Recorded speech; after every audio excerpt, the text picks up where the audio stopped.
ചോദ്യങ്ങൾ ഒരുപാട് ചെയ്യുന്നതല്ല ഇന്ന് നമ്മൾ ചെയ്യുന്നത്. നമ്മൾ ഒരുവിധപ്പെട്ട കുറെ പേപ്പറുകളുടെ ഒരു എന്താണ് അത്യാവശ്യം വേണ്ട കാര്യങ്ങൾ ഒന്നുകൂടെ ഒന്ന് കൺക്ലൂഡ് ചെയ്ത് പറഞ്ഞു പോകാമെന്നാണ് നമ്മൾ ഉദ്ദേശിക്കുന്നത് പ്രധാനമായിട്ട്. ഓക്കെ, അപ്പൊ നമുക്ക് ഓരോ പേപ്പറുകളായിട്ട് ഇങ്ങനെ നോക്കാം പതുക്കെ ഓരോ കാര്യങ്ങൾ. ഓക്കെ, വിശദീകരിച്ചെന്നല്ല, അത്യാവശ്യം വേണ്ട കാര്യങ്ങൾ മാത്രം. യെസ്, നമുക്ക് ഏറ്റവും ആദ്യം നമുക്ക് സോളിഡ് സ്റ്റേറ്റ് ഫിസിക്സ് അഥവാ കണ്ടൻസ്ഡ് മാറ്റർ എന്ന് പറയുന്ന ഭാഗത്തെ പ്രധാനപ്പെട്ട പോയിന്റുകൾ നമുക്കൊന്ന് നോക്കാം.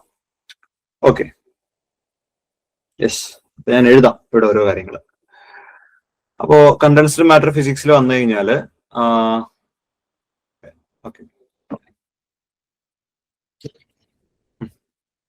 ഇതിൻ്റെ അകത്ത് ഏറ്റവും ആദ്യം നമ്മളൊന്ന് ഓർത്ത് വെക്കേണ്ട കാര്യങ്ങൾ, രണ്ട് ടൈപ്പ് സോളിഡ്സിനെ കുറിച്ച് നമ്മൾ പഠിക്കുന്നുണ്ട്. ക്രിസ്റ്റലൈൻ സോളിഡുകളും അതുപോലെ തന്നെ അമോർഫോ സോളിഡുകളും.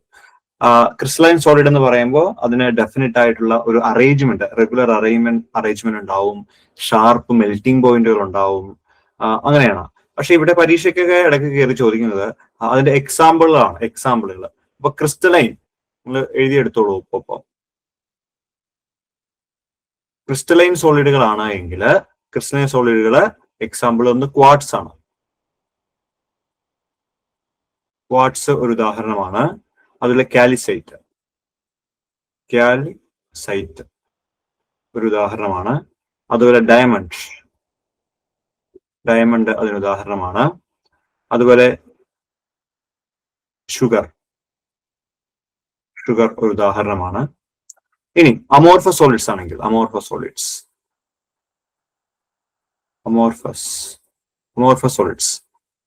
റെഗുലർ അറേഞ്ച്മെന്റ് ഉണ്ടായിരിക്കില്ല, ഷാർപ്പ് മെൽറ്റിംഗ് പോയിന്റ് ഉണ്ടായിരിക്കില്ല, ഇങ്ങനെയുള്ള കാര്യങ്ങളാണ്. എക്സാമ്പിള് പ്ലാസ്റ്റിക് ഉദാഹരണമാണ്. പിന്നെ റബ്ബർ ഉദാഹരണമാണ്. അതുപോലെ വാക്സ് ഉദാഹരണമാണ്. ജെല്ല് ഉദാഹരണമാണ്. പോളിമേഴ്സ് ഉദാഹരണമാണ്. അപ്പൊ ഇതാണ് ഈ ഉദാഹരണങ്ങൾ നോക്കി വെച്ചോളൂ. എങ്ങനെ കയറി ചോദിച്ചാലോ ചെറിയ കാര്യങ്ങൾ വരെ ചോദിക്കാറുണ്ട്, അതുകൊണ്ടാണ്. ഇനി നമ്മൾ അടുത്ത സോളിഡ് സ്റ്റേറ്റിലേക്ക് വരുമ്പോൾ നമ്മൾ യൂണിറ്റ് സെൽ ആണ് പഠിക്കുന്നത്. യൂണിറ്റ് സെൽ എന്താണ്? സ്മോളസ്റ്റ് റിപ്പീറ്റിംഗ് യൂണിറ്റുകളെയാണ് നമ്മൾ അതിന്റെ യൂണിറ്റ് സെല്ല് എന്ന് പറയുന്നത്. എന്താണ്? സ്മോളസ്റ്റ് റിപ്പീറ്റിംഗ് യൂണിറ്റാണ് നമ്മൾ അതിന്റെ യൂണിറ്റ് സെല്ലുകൾ എന്ന് പറയുന്നത്.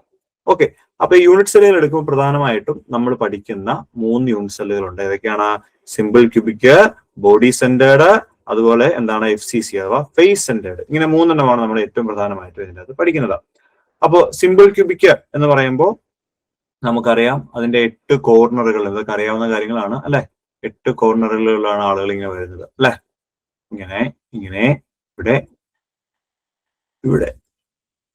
അപ്പോ നമ്മൾ എഫക്റ്റീവ് നമ്പർ ഓഫ് അറ്റംസ് അല്ലെ, total number of atoms in 1 unit cell simple cubic നമ്മൾ SC ആണ് പറയുന്നത്.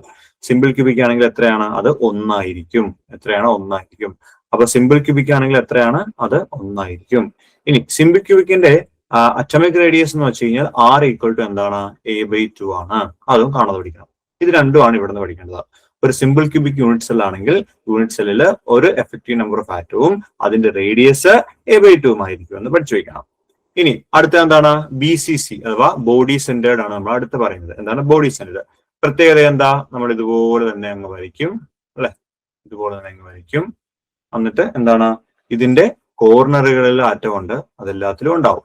കോർണറുകളിൽ ആറ്റം ഉണ്ട്, കൂടാതെ അതിന്റെ സെന്ററിലും ഒരു ആറ്റം ഇരിക്കുന്നുണ്ടാവും. ഇതിനെയാണ് ബോഡി സെന്റേർഡ് എന്ന് പറയുന്നത്. അതുകൊണ്ട് തന്നെ എഫക്റ്റീവ് നമ്പർ ഓഫ് ആറ്റംസ് എത്രയായിരിക്കും? 2 ആയിരിക്കും. എത്രയാണ്? 2 അല്ലെ. എന്താണ്? എഫക്റ്റീവ് നമ്പർ ഓഫ് ആറ്റംസ് എത്രയാണ്? 2 ആണ്. ഓക്കെ, എത്രയാണ്? 2 ആണ് എഫക്റ്റീവ് നമ്പർ ഓഫ് ആറ്റംസ് എന്ന് പറയുന്നത്. ഓക്കെ, വളരെ ഇമ്പോർട്ടന്റ് ആണ്. ഇനി ഇവിടുത്തെ അറ്റോമിക് റേഡിയസ് R എന്ന് പറഞ്ഞാൽ എന്താണ്? √3a/2 ആണ്. എന്താണ്? √3a/2 ആണ് ഇവിടുത്തെ അറ്റോമിക് റേഡിയസ്. എത്രയാണ്? √3a/2. അപ്പൊ ഇവിടെ നമ്മൾ പഠിക്കേണ്ട 2 പോയിന്റുകൾ ഇതാണ്. ഇതെല്ലാം ചോദിക്കാറുണ്ട്. ഓക്കെ, ഇനി അടുത്തത് FCC ആണ്. FCC എന്താ? ഫേസ് സെന്റേർഡ് എന്ന് പറയുന്നത് അല്ലെ. ഫേസ് സെന്റേർഡ് എന്ന് പറയുമ്പോൾ എന്താണ്? കോർണറുകളിലും ഉണ്ടാവും, അതിന്റെ 6 ഫേസുകളിലും ആറ്റംസ് ഇരിക്കുന്നുണ്ടാവും. സോ ഇവിടെ നമ്മൾ എഫക്റ്റീവ് നമ്പർ ഓഫ് ആറ്റംസ് എത്രയായിരിക്കും? 3 ആയിരിക്കും. 3 അല്ല 4, സോറി 4. കോർണറിൽ കൂടെ കൂടണമല്ലോ, 4. എഫക്റ്റീവ് നമ്പർ ഓഫ് ആറ്റംസ് എത്രയാണ്? 4 ആണ് എഫക്റ്റീവ് നമ്പർ ഓഫ് ആറ്റംസ് എന്ന് പറയുന്നത്. എത്രയാണ്? 4. Total number of atoms in unit cell is 4. ഇവിടുത്തെ റേഡിയസ് എന്ന് പറഞ്ഞാൽ R = എത്രയാണ്? A/2 2√2 ആയിരിക്കും. എന്താണ് r is equal to എന്താണ് a divided by എന്താണ് 2√2. എന്താണ് r is equal to എന്താണ് a divided by എന്താണ് 2√2. r is equal to എന്താണ് a divided by 2√2. നല്ലൊരു പോയിന്റ് ആണ്. r is equal to എന്താണ് a divided by 2√2. ഓക്കെ, ഇനി ഇതുമായിട്ട് ബന്ധപ്പെടുത്തി ഇനി പഠിക്കേണ്ട ഒരു കാര്യം എന്താണെന്ന് വെച്ചാൽ APF ആണ്. APF എന്താണ് അറ്റോമിക് പാക്കിംഗ് ഫ്രാക്ഷൻ. എന്താണ് അറ്റോമിക് പാക്കിംഗ് ഫ്രാക്ഷൻ.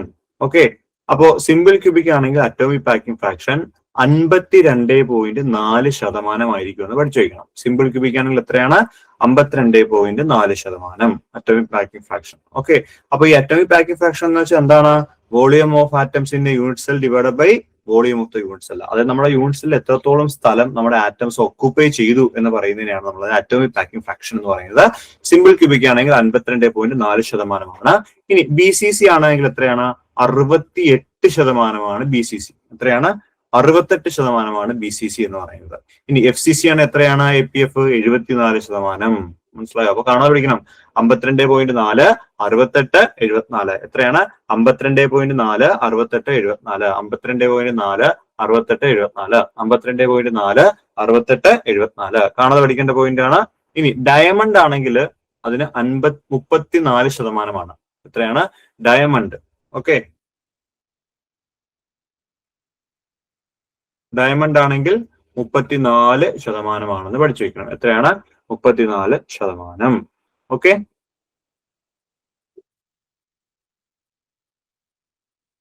ഓക്കെ. ഇനി എത്ര ക്രിസ്റ്റൽ ഫോമുകളുണ്ടെന്ന് ചോദിക്കാം. ക്രിസ്റ്റൽ ഫോമുകൾ 230 എണ്ണമാണ് ഉള്ളത് ക്രിസ്റ്റൽ ഫോമുകൾ. ഓക്കെ, ഇനി സ്പേസ് ലാറ്റിസ് എത്ര ഉണ്ടെന്ന് ചോദിച്ചു കഴിഞ്ഞാൽ 14 എണ്ണം ഉള്ളത്. ഇനി ക്രിസ്റ്റൽ സിസ്റ്റംസ് എത്രയുള്ളത് 7 ആണുള്ളത്. അപ്പോ ക്രിസ്റ്റൽ ഫോമുകൾ 230 എണ്ണമുണ്ട്, സ്പേസ് ലാറ്റിസുകൾ 14 എണ്ണമുണ്ട്, അതിൽ ക്രിസ്റ്റൽ സിസ്റ്റംസ് എത്ര എണ്ണമുണ്ട് 7 എണ്ണമുണ്ട്. കാണാതെ പഠിക്കാം. ഈ 7 ക്രിസ്റ്റൽ സിസ്റ്റംസ് ആണ് നമ്മൾ പഠിക്കുന്നത്. ഏതൊക്കെയാണ്? ക്യൂബിക്, അതുപോലെ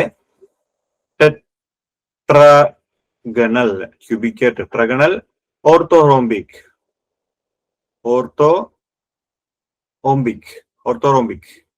മോണോക്ലിനിക്, ഹെക്സഗണൽ, റോംബോഹീഡ്രൽ,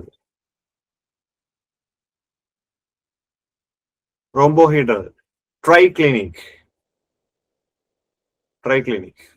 അല്ലെ. പ്രത്യേകതകൾ എന്താ? ആക്സസുകൾ A = B = C ആയിരിക്കും ആദ്യത്തേതിന്. രണ്ടാമത്തെ എന്താണ്? A = B ≠ C ആയിരിക്കും.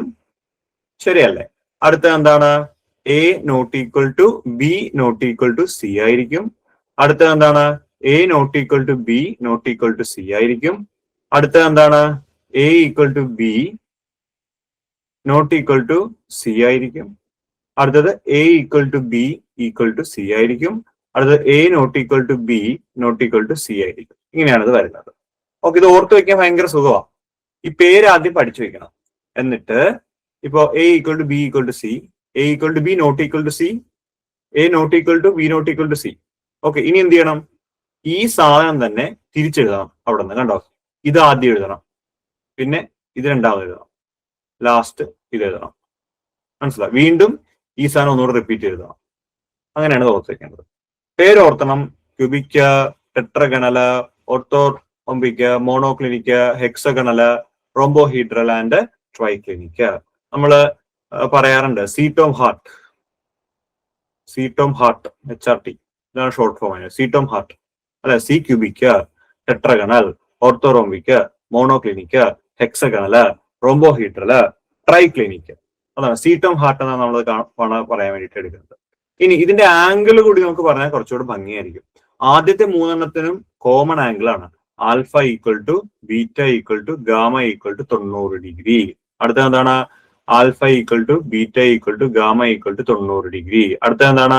Alpha = beta = gamma = 90 degree. അങ്ങനെയായിരിക്കും. അതിന്റെ അടുത്താണെങ്കിൽ alpha = gamma = 90 degree and beta ≠ 90 degree എന്ന് എഴുതാം. അടുത്ത എന്താണ്? Alpha equal to beta equal to 90 degree, gamma equal to 120 degree. അടുത്ത എന്താണ്? Alpha equal to beta equal to gamma equal not equal to 90 degree. അടുത്ത എന്താണ്? Alpha not equal to beta not equal to gamma not equal to 90 degree. കണ്ടോ? ബാക്കിയുള്ളത് ഇത് കാണാൻ പഠിക്കേണ്ടി വരും നിങ്ങൾ. ആദ്യത്തെ മൂന്നെണ്ണം സെയിം ആണ്, വ്യത്യാസമൊന്നുമില്ല.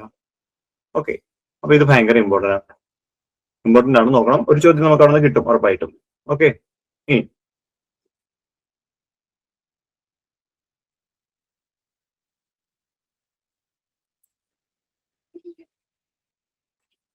ഓക്കെ അല്ലേ?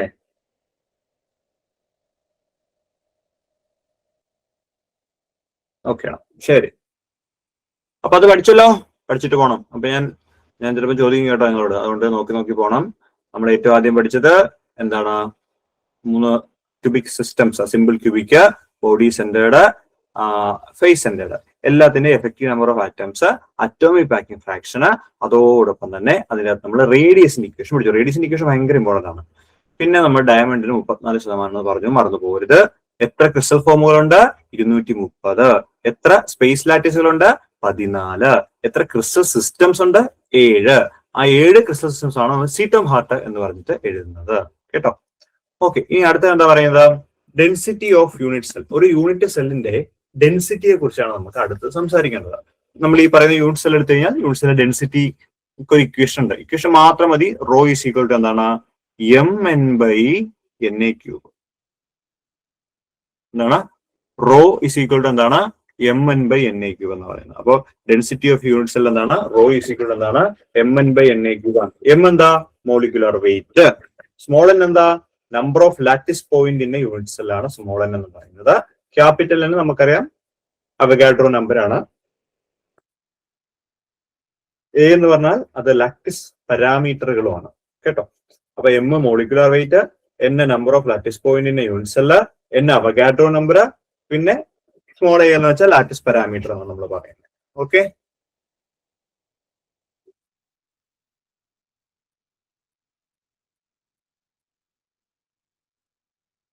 യെസ്.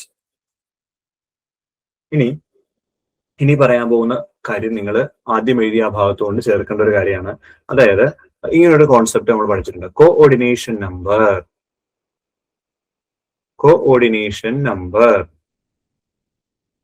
കോഓർഡിനേഷൻ നമ്പർ എന്ന് പറഞ്ഞിട്ടൊരു സാധനം നമ്മൾ പഠിച്ചിട്ടുണ്ട്. എന്താ കോർഡിനേഷൻ നമ്പർ? അതായത് നമ്മൾ ക്യൂബിക്കോ BCCയോ FCCയോ ഒക്കെ എടുത്തു കഴിഞ്ഞാൽ, ഒരു ആറ്റം എടുത്തു കഴിഞ്ഞാൽ അതിന്റെ ഏറ്റവും അടുത്ത് വരുന്ന നെയ്ബേഴ്സ്, ഇപ്പൊ നമുക്കൊരു വീടുണ്ടെന്ന് വിചാരിക്കുക. ആ വീടിന്റെ ചുറ്റും വരുന്ന ഏറ്റവും അടുത്ത ഒരു 4 വീടുകളോ 5 വീടുകളോ ഉണ്ടാവുമല്ലോ, ഒരേ റേഡിയസിലോ അല്ലെങ്കിൽ ഒരേ ദൂരത്തിൽ വരുന്ന 5 വീടുകൾ. അതിന്റെ അപ്പുറത്തുള്ള എടുക്കേണ്ട ആവശ്യമില്ല, നേരെ കാണുന്ന 5 വീടുകൾ എന്ന് പറഞ്ഞാൽ നമുക്കറിയാം.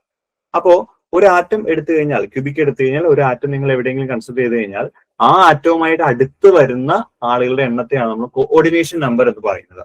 അപ്പോൾ സിമ്പിൾ ക്യൂബിക് ആണെങ്കിൽ ഇത് മറ്റേ ഭാഗത്ത് എഴുതി വെക്കണം കേട്ടോ. സിമ്പിൾ ക്യൂബിക് ആണെങ്കിൽ കോർഡിനേഷൻ നമ്പർ 6 ആണ്.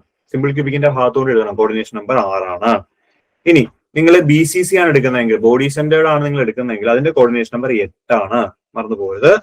നിങ്ങൾ FCC ആണ് എടുക്കുന്നതെങ്കിൽ, FCC ആണ് നിങ്ങൾ എടുക്കുന്നത്, അതിന്റെ കോർഡിനേഷൻ നമ്പർ 12 ആണ്. അപ്പൊ 6, 8, 12 പഠിക്കാൻ തന്നെ ഒരു രസമുണ്ട്. എത്രയാണ്? 6, 8, 12. 6, 8, 12. SC, BCC, FCC. ഓക്കെ, എഴുതിയെടുത്തല്ലോ. ഓക്കെ, അടുത്ത് നമ്മൾ പഠിക്കേണ്ടത് റെസിപ്രോക്കൽ ലാറ്റിസുകളാണ്. Reciprocal lattice. എന്താണ് ഈ റെസിപ്രോക്കൽ ലാറ്റിസ്? നമ്മൾ ഏതൊരു ക്രിസ്റ്റൽ എടുത്തു കഴിഞ്ഞാലും ആ ക്രിസ്റ്റലിന് എപ്പോഴും ഒരു റിയൽ ലാറ്റിസ് ഉണ്ടാവും. റിയൽ ലാറ്റിസ് എന്താണ്? റിയൽ ലാറ്റിസ് അതായത് യഥാർത്ഥത്തിലുള്ള ലാറ്റിസ് ആണ്. അപ്പൊ ഈ ലാറ്റിസ് എന്ന് പറഞ്ഞു കഴിഞ്ഞാൽ നമുക്കറിയാം, ക്രിസ്റ്റലിന്റെ ഒക്കെ സൈസ് അറിയാലോ, വളരെ കുറവാണ്. അപ്പൊ നമുക്ക് അതിനെക്കുറിച്ച് പഠിക്കാനായിട്ട് കുറച്ച് ബുദ്ധിമുട്ടുണ്ടാവും. അപ്പൊ നമ്മൾ എന്ത് ചെയ്യും? അതിന്റെ റെസിപ്രോക്കൽ എടുക്കും. അതായത് അതിന്റെ 1/, എടുക്കും നമ്മൾ. ഇതിനെയാണ് നമ്മൾ റെസിപ്രോക്കൽ ലാറ്റിസ് എന്ന് പറയുന്നത്. അത് LRG ചെയ്തൊരു ഫോമാണ്. റിയൽ ലാറ്റിസ് എന്ന് പറയുന്നത് A1, A2, A3 ആണെങ്കിൽ റെസിപ്രോക്കൽ ലാറ്റിസ് നമ്മൾ B1, B2, B3 എന്നാണ് പറയുന്നത്. അപ്പോ ഈ റെസിപ്രോക്കൽ ലാറ്റിസ് നമുക്ക് ഓരോന്നിന്റെ ആയിട്ട് പഠിക്കാം. നമ്മള് സിമ്പിൾ ക്യൂബിക് ആണ് നിങ്ങൾ കൺസിഡർ ചെയ്യുന്നതെങ്കിൽ, അതിന്റെ reciprocal lattice A1 equal to എന്താണ്? A_i ആയിരിക്കും. ഇനി A2 ഇസ് ഈക്വൽ ടു എന്തായിരിക്കും? A_j ആയിരിക്കും. അതുപോലെ A3 ഇസ് ഈക്വൽ ടു എന്തായിരിക്കും? A_k ആയിരിക്കും.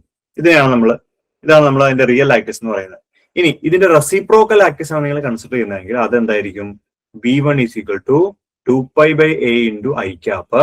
അതുപോലെ B2 is equal to 2 pi by a into j cap. അതുപോലെ B3 is equal to എന്താണ്? 2 pi by a into k cap ആയിരിക്കും. കണ്ടോ? അതാണ് അതിന്റെ റെസിപ്രോക്കൽ ആക്സിസ്. അതിന്റെ a എന്ന് പറയുന്ന മാഗ്നിറ്റ്യൂഡ് നമ്മൾ എടുത്തു കഴിഞ്ഞാൽ അതിന്റെ വ്യുൽക്രമം തലതിരിച്ചുള്ള എടുക്കണം, 1 by എടുക്കണം. മനസ്സിലായോ? 2 pi എന്ന് പറയുന്നത് കോൺസ്റ്റന്റ് ടൈം ആണ്. ഓരോ ഡയറക്ഷനുമുള്ള ലാറ്റിസുകളാണ് നമ്മൾ ആ എഴുതി തന്നിരിക്കുന്നത്. ഓക്കെ, ഇനി നിങ്ങൾ അടുത്തത് BCC ആണ് നിങ്ങൾ കൺസിഡർ ചെയ്യുന്നതെങ്കിൽ BCC body centred cubic lattice. BCC ആണ് നിങ്ങൾ കൺസിഡർ ചെയ്യുന്നതെങ്കിൽ BCC-യിൽ A1 എന്ന് പറഞ്ഞാൽ എന്താണ്? A/2 into minus I plus J plus K എന്ന് നമുക്ക് എഴുതാം. അതുപോലെ A2 is equal to എന്താണ്?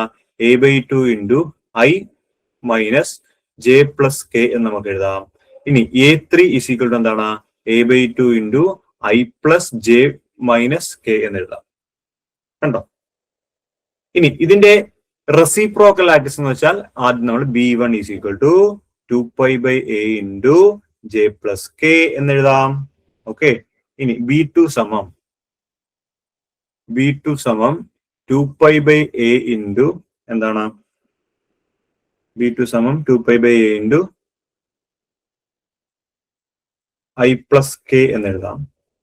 B3 is equal to 2 pi by a into I plus J എന്ന് എഴുതാം. ഓക്കെ, അപ്പൊ ഇതാണ് അതിന്റെ റിയൽ ലാറ്റിസും റെസിപ്രോക്കൽ ലാറ്റിസും. പഠിക്കാൻ സുഖമാണ്. കണ്ടോ? A/2 into minus I plus J plus K, അടുത്ത മൈനസ് ജെയുടെ കൂടെ വരും, അടുത്ത മൈനസ് കെയുടെ കൂടെ വരും. ഇവിടെയാണെങ്കിൽ നോക്കിക്കോളൂ, B1 എന്ന് പറയുമ്പോൾ I ടേം ഇല്ല, ജെയും കെയും ഉള്ളൂ. B2 എന്ന് പറയുമ്പോൾ ജെ ടേം ഇല്ല, രണ്ടാമത്തെ ടേം ഇല്ല, ഐയും കെയും ഉള്ളൂ. B3 എന്ന് പറയുമ്പോൾ ആദ്യത്തെ 2 ടേമേ ഉള്ളൂ, മൂന്നാമത്തെ ടേം വരില്ല. മനസ്സിലായോ? അങ്ങനെ വേണം പഠിച്ചു വയ്ക്കാനായിട്ട്. അടുത്ത പഠിക്കാൻ കുറച്ചുകൂടി ഈസിയാണ്. BCC കഴിഞ്ഞാൽ പിന്നെ നമ്മൾ പഠിക്കേണ്ടത് FCC ആണ്, റിയൽ ലാറ്റിസും റെസിപ്രോക്കൽ ലാറ്റിസും ആയിട്ട്. അപ്പോ FCC ആണ് നിങ്ങൾ കൺസിഡർ ചെയ്യുന്നതെങ്കിൽ അതിന്റെ A1 എന്താണ്? A1 is equal to A/2 into J plus K. A2 is equal to A/2 into I plus K. A3 is equal to A/2 into I plus J. Reciprocal ആണെങ്കിൽ B1 സമം 2 pi by a into minus I plus J plus K. B2 is equal to 2 pi by a into I minus J plus K. B3 is equal to 2 pi by a into I plus J minus K എന്നെഴുതാം. Okay, fine. അപ്പോൾ ഇതും പഠിക്കാൻ സുഖ, കാരണം ഈ കാണുന്നതാണ് നമ്മൾ ഇങ്ങോട്ട് എഴുതി വെച്ചിരിക്കുന്നത്. മനസ്സിലായോ? ഓക്കെ, ആ കോൺസ്റ്റന്റ് ടേം മാറ്റുന്നുണ്ട് കേട്ടോ. അങ്ങനെ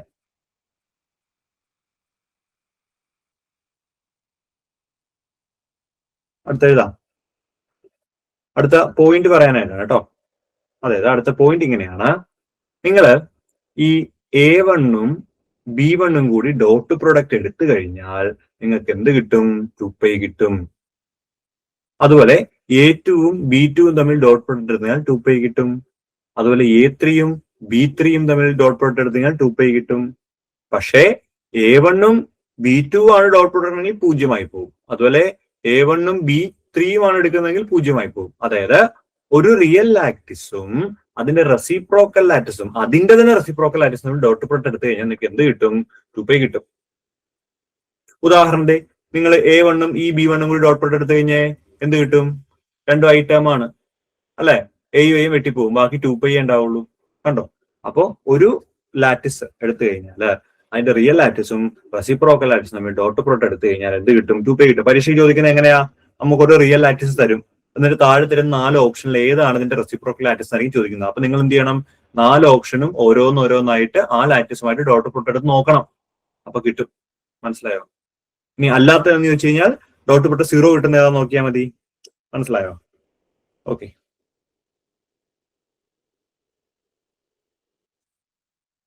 ഇനി ഇതിന്റെ അകത്ത് പിന്നെ നമ്മൾ പഠിക്കാൻ ഇമ്പോർട്ടന്റ് ആയിട്ടുള്ളത് എക്സ്റേ ഡിഫ്രാക്ഷൻ ആണ്. എക്സ്റേ ഡിഫ്രാക്ഷന്റെ കാര്യം ഇക്വേഷൻ നിങ്ങൾക്ക് അറിയാം. എന്താണ്? 2D sin θ is equal to എന്താണ്? n lambda. എന്താണ്? 2D sin θ equal to m lambda ആണ് നമ്മള് റെസിപ്രോക്കൽ ആക്സിസിന്റെ ഇക്വേഷൻ ആയിട്ട് പറയുന്നത്. നമുക്കറിയാം D എന്ന് പറയുന്നത് ഇന്റർപ്ലാനർ സ്പേസിംഗ് ആണ്, ലാംഡ വേവ് ലെങ്ത് ആണ്, n ഓർഡർ ഓഫ് ഡിഫ്രാക്ഷൻ ആണ്. First order diffraction, second order diffraction. പരീക്ഷയ്ക്ക് ചോദിക്കുന്നത് എന്താ? നമുക്ക് ഏതെങ്കിലും രണ്ട് ക്വാണ്ടിറ്റി തന്നിട്ട് മൂന്നാമത്തെ ക്വാണ്ടിറ്റി ചോദിക്കാം. ഉദാഹരണത്തിന് നിങ്ങളോട് ചോദിക്കുകയാണ് ഓർഡർ ഓഫ് ഡിഫ്രാക്ഷൻ എത്രയാണ്, അവിടുത്തെ ഇന്റർപ്ലാനർ സ്പേസിംഗ് ഇത്രയാണ്, ആംഗിൾ എത്രയാണ്, എക്സ്റേയുടെ വേവ് ലെങ്ത് ഇത്രയാണ് അതിലുണ്ടാവും. അപ്പൊ നിങ്ങൾ എന്ത് ചെയ്യണം? n = 2d sin θ by λ എന്ന് എഴുതണം. ഇങ്ങനെയാണ് നമ്മൾ എക്സ്റേ ഡിഫ്രാക്ഷന്റെ ബ്രാഗ് ഇക്വേഷൻ വെച്ചിട്ട് നമ്മൾ കാൽക്കുലേറ്റ് ചെയ്യുന്നത്. പലതും നമുക്ക് കണ്ടുപിടിക്കാൻ പറ്റും. ഇന്റർപ്ലാനർ സ്പേസിംഗ് കണ്ടുപിടിക്കാം, എക്സ്റേയുടെ വേവ് ലെങ്ത് കണ്ടുപിടിക്കാം, ഓർഡർ കണ്ടുപിടിക്കാം, ആംഗിൾ കണ്ടുപിടിക്കാം, എന്ത് വേണമെങ്കിലും കണ്ടുപിടിക്കാം. ഇനി ചുമ്മാതെ ഒന്നും എക്സ്റേ ഡിഫ്രാക്ഷൻ നടക്കില്ല. എക്സ്റേ ഡിഫ്രാക്ഷൻ നടക്കണമെങ്കിൽ ഒരു കണ്ടീഷൻ സാറ്റിസ്ഫൈ ചെയ്യണം. എന്താ കണ്ടീഷൻ? ലാംഡ എന്ന് പറയുന്നത് <= 2d ആയിരിക്കണം. ഈ കണ്ടീഷൻ സാറ്റിസ്ഫൈ ചെയ്താൽ മാത്രമേ ആ പ്ലെയിനില് എക്സ്റേ ഡിഫ്രാക്ഷൻ നടക്കുകയുള്ളൂ. ഓക്കെ, ഇനി ഇത് റിയൽ ആക്സിസിലുള്ള എക്സ്റേ ഡിഫ്രാക്ഷൻ ഇക്വേഷൻ ആണ് ഈ കാണുന്നത്. 2d sin θ = n λ എന്ന് പറയുന്നത്. ഇനി ഇതേ ഇക്വേഷൻ തന്നെ നമ്മൾ റെസിപ്രോക്കൽ ആക്സിസിൽ പറയും. എങ്ങനെയാ? 2k.g plus g² is equal to 0 എന്നെഴുതാം. എന്താണ്? 2k.g plus g² is equal to 0. എന്താണ്? 2k.g plus g² equal to 0. ഇതാണ് ബ്രാഗ്ലോ ഇൻ റെസിപ്രോക്കൽ ആക്സിസ് എന്ന് പറയുന്നത്. സാധാരണ പരീക്ഷയ്ക്ക് ചോദിച്ചു കണ്ടിട്ടുണ്ട് ബ്രാഗ്ലോ ഇൻ റെസിപ്രോക്കൽ ആക്സിസ് എന്താണ്. അപ്പോൾ ഓർക്കുക 2k.g plus g² is equal to എഴുതാം, 0 എന്ന് എഴുതാൻ പറ്റും. Okay, fine. ഓക്കെ, റെഡി അല്ലേ? നമുക്ക് അടുത്ത കോൺസെപ്റ്റിലേക്ക് പോകാം. അതായത് Einstein theory of specific capacity. Okay, Einstein theory of specific capacity നല്ല ഒരുപാടൊന്നും നമുക്ക് പറയേണ്ട, അത്യാവശ്യം വേണ്ട കാര്യങ്ങൾ മാത്രം നമുക്ക് പറഞ്ഞു പോകാം. ഓക്കെ, അപ്പോ ഈ Einstein theory of specific capacity എന്ന് പറഞ്ഞു കഴിഞ്ഞാല് ഇതിന്റെ അകത്ത് നമ്മള് non interacting quantum harmonic oscillator ആയിട്ടാണ് നമ്മൾ ഇതിന്റെ അകത്ത് പാർട്ടിക്കിളുകളെ കൺസിഡർ ചെയ്യുന്നത്. So treat the solid as A many individuals non interacting quantum harmonic oscillator. അതായത് മെറ്റൽസ് എന്ന് പറഞ്ഞു കഴിഞ്ഞാൽ അതിന്റെ അകത്ത് atoms non interacting quantum harmonic oscillator ആയിട്ടാണ് ഉള്ളത് എന്ന് ഡിഫൈൻ ചെയ്യുന്നത് ഐൻസ്റ്റീൻ തിയറി ഓഫ് സ്പെസിഫിക് കപ്പാസിറ്റിയിലാണ്. ഇതിന്റെ ഒരു പ്രത്യേകത എന്താണെന്ന് വെച്ചാൽ it is not accurate at low temperature. അതായത് വളരെ ഇമ്പോർട്ടന്റ് പോയിന്റ് ആണത്. അതായത് ലോ ടെമ്പറേച്ചറിൽ അത് ആക്യുറേറ്റ് അല്ല, not accurate at low temperature. അതാണ് അവിടുത്തെ പോയിന്റ്. നമ്മൾ എന്നിട്ട് ഇങ്ങനെ ഒരു ഗ്രാഫ് നമ്മൾ പറയുന്നത്, ഇങ്ങനെ ഗ്രാഫ് നമ്മൾ സ്പെസിഫിക് ഇതും കൂടി നമ്മൾ ഗ്രാഫ് വരയ്ക്കും. ആ ഗ്രാഫിൽ ഇവിടെ സി വി സ്പെസിഫിക് വരുന്നു, ഇവിടെ ടെമ്പറേച്ചർ വരുന്നു. നമ്മൾ ഇങ്ങനെ ഒരു ഗ്രാഫ് ഇങ്ങനെ വരയ്ക്കുന്നുണ്ട് അവിടെ, മനസ്സിലായി? എന്നിട്ട് ഒരു വലിയ ഇക്വേഷൻ ഒക്കെ അവിടെ എഴുതുന്നുണ്ട്. അപ്പോ ഇവിടെ ഹൈ ടെമ്പറേച്ചർ സമയത്ത് സി വി എന്ന് പറയുന്നത് 3R ആയിരിക്കും. എന്താണ്? സി വി ഈക്വൽ ടു എന്താണ്? 3R ആണ്. Okay, C V equal to എന്താണ്? 3R ആണ്. ഇനി ലോ ടെമ്പറേച്ചർ ആണെങ്കിൽ C V is proportional to T⁻². അതുപോലെ C V is proportional to E⁻⁻1/T. ഇതിനൊരു വലിയ ഇക്വേഷൻ ഒക്കെയാണ്. ഞാൻ ഇക്വേഷൻ ഇവിടെ അങ്ങോട്ട് എഴുതുന്നില്ല, നമുക്ക് ഈ പോയിന്റ് മാത്രം റൈസ് ചെയ്താൽ മതി. വേണം, ഇത് വളരെ ഇമ്പോർട്ടന്റ് ആണ്. അതായത് ഈ ഹയർ ടെമ്പറേച്ചർ കണ്ടോ, ഇത് കോൺസ്റ്റന്റ് ആയിട്ട് പോകും ഇങ്ങനെ. ഹയർ ടെമ്പറേച്ചർ സ്പെസിഫിക് എന്ന് പറയുന്നത് C V 3R directly proportional ആണ്. എന്നാൽ ലോ ടെമ്പറേച്ചറിൽ എങ്ങനെയാണ്? സി വി എന്ന് പറയുന്നത് T⁻²-നോടും അതുപോലെ E⁻⁻1/T അതെങ്ങനെയാണ്? പ്രൊപ്പോർഷണൽ ആണ്. ഇതിനെയാണ് നമ്മൾ ഐൻസ്റ്റീൻ മോഡൽ എന്ന് പറയുന്നത്. Einstein theory of specific capacity എന്ന് പറയുന്നത് ഇതിനെയാണ്. ഓക്കെ, ദെൻ അടുത്ത എന്താണ്? ഡിബൈ മോഡലാണ്. ഐൻസ്റ്റീൻ മോഡൽ കഴിഞ്ഞാൽ അടുത്ത് നമുക്ക് പറയേണ്ടത് എന്താണ്? ഡിബൈ മോഡലാണ്. ഡിബൈ മോഡൽ അതായത് ഐൻസ്റ്റീൻ മോഡലിന്റെ കുറച്ച് കറക്ഷൻസ് വരുത്തിയിട്ടാണ് എന്ത് ചെയ്തിരിക്കുന്നത്? ഈ പറയുന്ന ഡിബൈ മോഡൽ കൊണ്ടുവന്നിരിക്കുന്നത്. അപ്പോ ഡിബൈ പറഞ്ഞ എന്താണ്? ഐൻസ്റ്റീൻ മോഡലില് Einstein model lies in the assumption that all atomic oscillators vibrate independently at constant frequency. നേരത്തെ പറഞ്ഞു, നമ്മൾ തൊട്ട് മുമ്പ് പറഞ്ഞില്ലേ? നമ്മൾ എന്താ പറഞ്ഞേ? അതായത് treat the solid as many individuals non-interacting quantum harmonic oscillator. non-interacting ആയിട്ടുള്ള ക്വാണ്ടം ഹാർമോണിക് ഓസിലേറ്റർ ആയിട്ടാണ് ഐൻസ്റ്റീൻ തിയറിയിൽ പറയേണ്ടത്. പക്ഷെ ഡിബൈയുടെ തിയറിയിൽ വന്നപ്പോൾ എന്ത് സംഭവിച്ചു? ഡിബൈ പറയുകയാണ് അത് ഒരിക്കലും സാധ്യമല്ല. കാരണം അടുത്തടുത്തിരിക്കുന്ന ആറ്റംസ് പരസ്പരം കപ്പിൾ ചെയ്താണ് നിൽക്കുന്നത്. അതുകൊണ്ട് ഇൻഡിപെൻഡന്റ് എന്ന് പറയുന്ന കൺസെപ്റ്റ് ഇവിടെ പറയാൻ പറ്റില്ല. ഓക്കെ, ഇൻഡിപെൻഡന്റ് എന്ന് പറയാൻ പറ്റില്ല. So according to Debye the assumption is not justifiable since all atoms are elastically coupled to its neighbours. മനസ്സിലായോ? അതായത് ഐൻസ്റ്റീൻ പറഞ്ഞ എന്താണ്?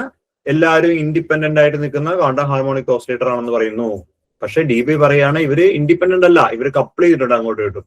എന്നിട്ട് ഇവരിങ്ങനെ വൈബ്രേറ്റ് ചെയ്യും, ഇങ്ങനെ കിടന്നിട്ട് വൈബ്രേറ്റ് ചെയ്യും, അങ്ങോട്ടും ഇങ്ങോട്ടും വൈബ്രേറ്റ് ചെയ്യും, ഒന്ന് മറ്റൊരാളെ അഫക്ട് ചെയ്യും ഇതിനകത്ത് എന്നാണ് ആര് പറയുന്നത്, നമ്മുടെ DBA പറയുന്നത്. അപ്പോ DBAയില് സ്പെസിഫിക് ഹീറ്റ് പറയുന്നത് ഇങ്ങനെയാണ്, CV ഈസ് പ്രൊപ്പോർഷണൽ ടു എന്താണ് T³ എന്നാണ് പറയുന്നത്.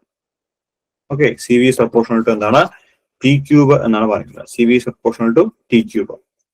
ഓക്കെ, അതായത് കൃത്യമായിട്ട് ലോ ടെമ്പറേച്ചർ പ്രിഡിക്ട് ചെയ്യാനായിട്ട് DBA മോഡൽ പറഞ്ഞിട്ടുണ്ട്. അപ്പോൾ T³ ലോ പറയുന്നത് DBAയിലാണ് എന്ന് ഓർത്ത് വയ്ക്കുക കേട്ടോ. T³ ലോ എന്ന് വെച്ചാൽ അത് DBA മോഡലിന്റെ ലോ ആണ് T³ ലോ എന്ന് പറയുന്നത്. അതും ഒന്ന് ഓർത്ത് വെച്ചേക്കാം. ഓക്കെ, ഇനി Lorentz Drude theory. Lorentz Drude theory. Lorentz Drude theory എന്ന് വെച്ചാൽ ഇലക്ട്രിക്കൽ കണ്ടക്ടിവിറ്റി, DC ഇലക്ട്രിക്കൽ കണ്ടക്ടിവിറ്റിയെ കുറിച്ച് പറയുന്ന തിയറിയാണ് ലോറൻസ് ഡ്രൂഡ് തിയറി എന്ന് പറയുന്നത്. So according to Lorentz Drude theory നമുക്ക് ഒരു ഇക്വേഷൻ പറയണം, സിഗ്മ ഈസ് ഈക്വൽ ടു എന്താണ് NE² τ by m. വളരെ ഇമ്പോർട്ടൻറ്റ്, നമ്മൾ +2 പഠിക്കുന്ന ഒരു ഇക്വേഷൻ ആണ് ഇത്. Sigma equal to NE² τ by m. നമ്മൾ ലോറൻസ് ഡ്രൂഡ് തിയറി ഒന്നും പറഞ്ഞല്ല പഠിക്കുന്നത്, അവിടെ നമ്മൾ അല്ലാണ്ട് പഠിച്ചു പോവാണ്. Okay, DC electrical conductivity sigma equal to എന്താണ് NE² τ by m. NE² τ by m കാണാതെ പഠിക്കേണ്ട ഒരു ഇക്വേഷൻ ആണ്. ഓക്കെ, അപ്പൊ നമ്മൾ ഐൻസ്റ്റീൻ തിയറി പറഞ്ഞു, പിന്നെ DBA തിയറിയാണ് T³ ലോ എന്ന് പറയുന്നത്. ലോ ടെമ്പറേച്ചർ കൃത്യമായിട്ട് പറയാനായിട്ട് അവർക്ക് സാധിച്ചിട്ടുണ്ട്, അതാണ് CV പ്രൊപ്പോർഷണൽ T³ എന്ന് നമ്മൾ എഴുതുന്നത്. Lorentz Drude theory DC electrical കണ്ടക്ടിവിറ്റിയെ കുറിച്ച് പറയാനുള്ള തിയറിയാണ്, sigma equal to NE² τ by m ആണെന്ന് മറന്നു പോകരുത്. ഇനി അടുത്ത എന്താണ്, വീഡ്മാൻ ഫ്രാൻസ് ലോ. വീഡ്മാൻ ഫ്രാൻസ് ലോ നമ്മൾ ക്ലാസ്സിൽ പഠിച്ചിട്ടുണ്ട്. K by sigma equal to K by sigma is proportional to T. വളരെ ഇമ്പോർട്ടൻറ്റ്. എന്താണ് K by sigma is proportional to T ആണ്. The Weidmann-Franz states the ratio of എന്താണ് electronic contribution of thermal conductivity K to the electrical conductivity. അതായത് thermal കണ്ടക്ടിവിറ്റിയും electrical കണ്ടക്ടിവിറ്റിയും തമ്മിലുള്ള ratio എന്ന് പറയുന്നത് എന്താണ് proportional to temperature ആണ്. അത്രേ ഉള്ളൂ. K എന്ന് വെച്ചാൽ എന്താണ് തെർമൽ കണ്ടക്ടിവിറ്റി ആണ്, സിഗ്മ എന്താണ് ഇലക്ട്രിക്കൽ കണ്ടക്ടിവിറ്റി ആണ്. തമ്മിൽ റേഷ്യോ എടുത്തു കഴിഞ്ഞാൽ അത് ടെമ്പറേച്ചറിനോട് ഡയറക്ട്ലി പ്രൊപ്പോർഷണൽ ആണ്. ഇതിനെയാണ് നമ്മൾ വീഡ്മാൻ-ഫ്രാൻസ് ലോ എന്ന് പറയുന്നത്. Okay,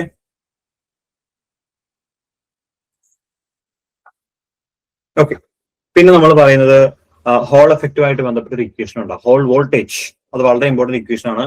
VH is equal to IB by net. അല്ലെ, ഇത് പഠിച്ചു വയ്ക്കണം. ഹോൾ വോൾട്ടേജിന്റെ ഇക്വേഷൻ മറന്നു പോകരുത്. VH is equal to എന്താണ് IB divided by net. I എന്ന് പറയുന്ന current flowing through the conductor ആണ്. V എന്ന് പറയുന്നത് മാഗ്നറ്റിക് ഫീൽഡ് സ്ട്രെങ്ത് ആണ് അല്ലെ. E എന്ന് വെച്ചാൽ ഇലക്ട്രോണിക് ചാർജ് 1/6 × 10⁻⁻⁻19 ആണ് അല്ലെ. N എന്ന് വെച്ചാൽ number of charge carriers per unit volume ആണ്. T എന്ന് വെച്ചാൽ തിക്നെസ് ഓഫ് ദി കണ്ടക്ടർ ആണ്. വളരെ ഇമ്പോർട്ടന്റ് ഇക്വേഷൻ ആണ്.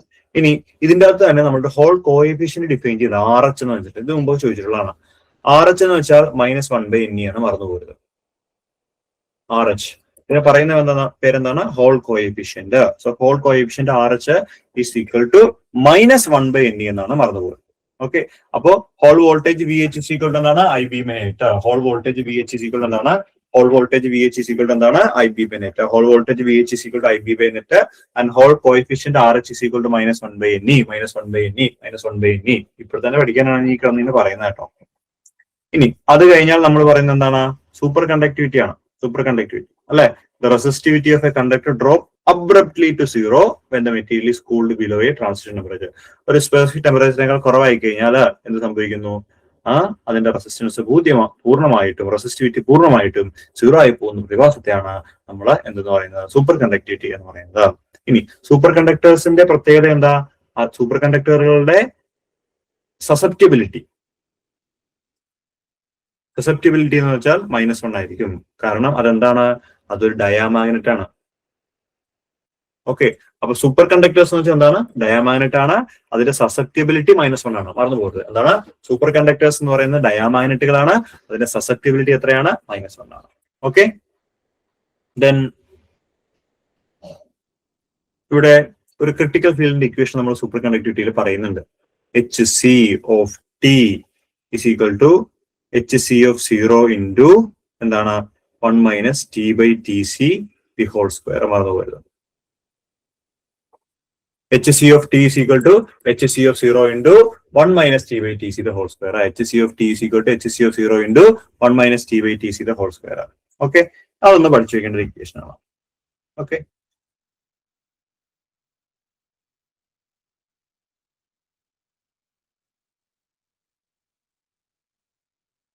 പിന്നെ മെസണർ എഫക്ട് എന്ന് പറയുന്ന എഫക്ട് നിങ്ങൾ പഠിക്കുന്നുണ്ട്. എന്താ മെസണർ എഫക്ട്? അതായത് മെറ്റീരിയലുകള് ട്രാൻസിഷൻ ടെമ്പറേച്ചറിനേക്കാൾ കുറവ് കൂൾ ചെയ്ത് കഴിഞ്ഞാൽ എന്ത് സംഭവിക്കും? മാഗ്നറ്റിക് ഫീൽഡിനെ എല്ലാം അത് എക്സ്പെൽ ചെയ്യും, പുറത്തേക്ക് തള്ളിക്കളയും. ഇതിനെയാണ് നമ്മൾ മെസണർ എഫക്ട് എന്ന് പറയുന്നത്. മനസ്സിലായോ? അതായത് ഇപ്പോ ഇതൊരു കണ്ടക്ടർ ആണെന്ന് വിചാരിക്കുക. സോ അതിന്റെ അകത്തോട്ട് ഒരു മാഗ്നറ്റിക് ഫീൽഡ് ഇങ്ങനെ കടന്നു പോകുന്നുണ്ടെന്ന് വിചാരിക്കുക. Normally T is greater than T C ആണെന്ന് വിചാരിക്കുക. ഇനി ഈ കണ്ടക്ടർ, അതായത് ഈ കണ്ടക്ടർ നമ്മൾ T is less than T C ആണെങ്കിൽ, അത് ടെമ്പറേച്ചർ ടി സിയേക്കാൾ കുറവായി കഴിഞ്ഞാൽ ഈ വരുന്ന മാഗ്നറ്റിക് ഫീൽഡ് ഇത് എക്സ്പെൽ ചെയ്യും പുറത്തേക്ക്. മനസ്സിലായി? ഇതിങ്ങനെ എക്സ്പെൽ ചെയ്ത് പുറത്തേക്ക് കളയും. ഓക്കെ, സോ അതിനെയാണ് നമ്മൾ മെസണർ എഫക്ട് എന്ന് പറയുന്നത്. കംപ്ലീറ്റ് മെസണർ എഫക്ട് കാണിക്കുന്ന മെറ്റീരിയലുകളാണ് നമ്മൾ ടൈപ്പ് 1 സൂപ്പർ കണ്ടക്ടേഴ്സ് എന്ന് പറയുന്നത്. എന്താണ്? കംപ്ലീറ്റ് മെസണർ എഫക്ട് കാണിക്കുന്ന കണ്ടക്ടേഴ്സിനെയാണ് നമ്മൾ ടൈപ്പ് 1 സൂപ്പർ കണ്ടക്ടേഴ്സ് എന്ന് പറയുന്നത്. ഉദാഹരണം ഏതൊക്കെയാ? അലുമിനിയം ഉണ്ട്, സിങ്ക് ഉണ്ട്, മെർക്കുറി ഉണ്ട്, ടിൻ ഉണ്ട്. അതൊന്ന് നോട്ട് ചെയ്യണം. എന്താണ്? Aluminium, zinc, mercury, tin. Aluminium, zinc, mercury, tin. Aluminium, zinc, mercury, tin എന്തിന് ഉദാഹരണമാണ്? ടൈപ്പ് 1 സൂപ്പർ കണ്ടക്ടേഴ്സിന് ഉദാഹരണമാണ്. എന്താണ്?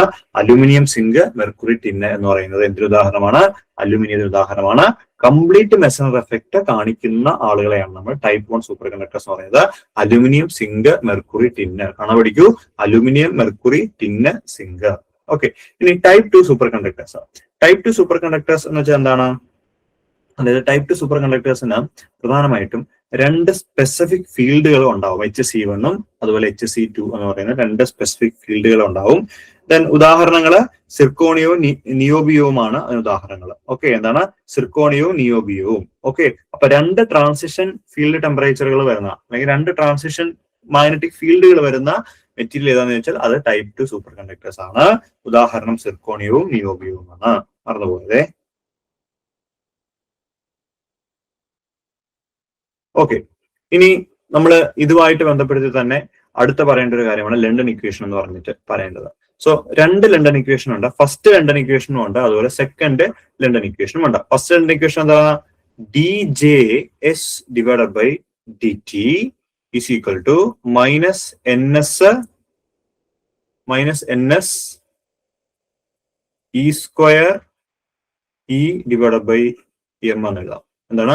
D J S by D T equal to minus N S E square E by M എന്ന് നമ്മൾ എഴുതുന്നത്. ഇനി ഡെൽ ക്രോസ് ജെ എസ് എന്ന് പറഞ്ഞാൽ എന്താണ്? Del cross J S equal to minus N S E square B by M. എന്താണ്? Minus N S E square B by M. ഒന്ന് പഠിച്ചു വയ്ക്കുക. ഫസ്റ്റ് ലണ്ടൻ ഇക്വേഷൻ എന്ന് പറയുന്നത് എന്താണ്? ഇലക്ട്രിക് ഫീൽഡുമായിട്ട് ബന്ധപ്പെടുത്തി നമ്മൾ പറയുന്ന സമയത്ത്, രണ്ടാമത്തെ ലണ്ടൻ ഇക്വേഷൻ മാഗ്നറ്റിക് ഫീൽഡുമായിട്ട് ബന്ധപ്പെടുത്തിയാണ് പറയുന്നത്. അപ്പൊ D J S by D T is equal to minus N S E square E by M, del cross J S is equal to minus N S E square B divide by M എന്നാണ് പറയുന്നത്. Okay,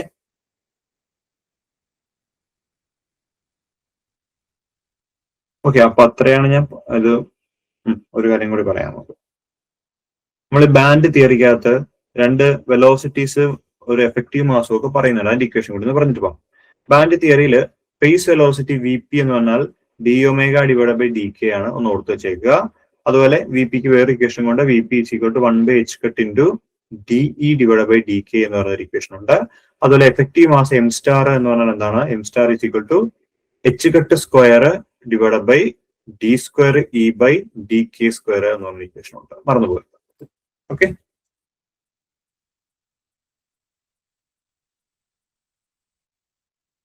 പിന്നെ നിങ്ങൾ must ആയിട്ട് നോക്കേണ്ട ഒരു കാര്യം കൂടി പറയാം. ഡയ, പാര, ഫെറോ മാഗ്നറ്റുകൾ നോക്കുക.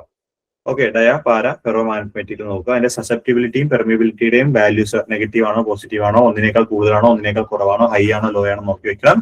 എല്ലാത്തിന്റെ ഉദാഹരണം പഠിച്ചു വെക്കണം. ഓക്കെ, ഇപ്പൊ ഡയ ആണെങ്കിൽ ബിസ്മത്ത്, കോപ്പർ, വാട്ടർ ഒക്കെ ഡയക്ക് ഉദാഹരണമാണ്. ഇനി അലുമിനിയം, പ്ലാറ്റിനം, ക്രോമിയം ഒക്കെ ആണെങ്കിൽ അത് പാരാമാഗ്നറ്റിന് ഉദാഹരണമാണ്. ഇനി ഫെറോ മാഗ്നറ്റ് ആണെങ്കിൽ അയൺ, കൊബാൾട്ട്, നിക്കലാണ്. പറയാൻ തന്നെ സുഖമാണ്. അയൺ, കൊബാൾട്ട്, നിക്കൽ ഫെറോ മാഗ്നറ്റിന് ഉദാഹരണമാണ്. Okay, yes. ഓക്കെ, ഓരോ പേപ്പറും പറയുമ്പോൾ ഒരുപാട് വരുന്നുണ്ട്. നമുക്ക് പറയുന്ന അത്രയും പറഞ്ഞു പോവാം. നമുക്ക് ന്യൂക്ലിയർ പാർട്ടിക്കൽ ഫിസിക്സ് നോക്കാം അല്ലെ? ഓക്കെ, അപ്പോ ന്യൂക്ലിയർ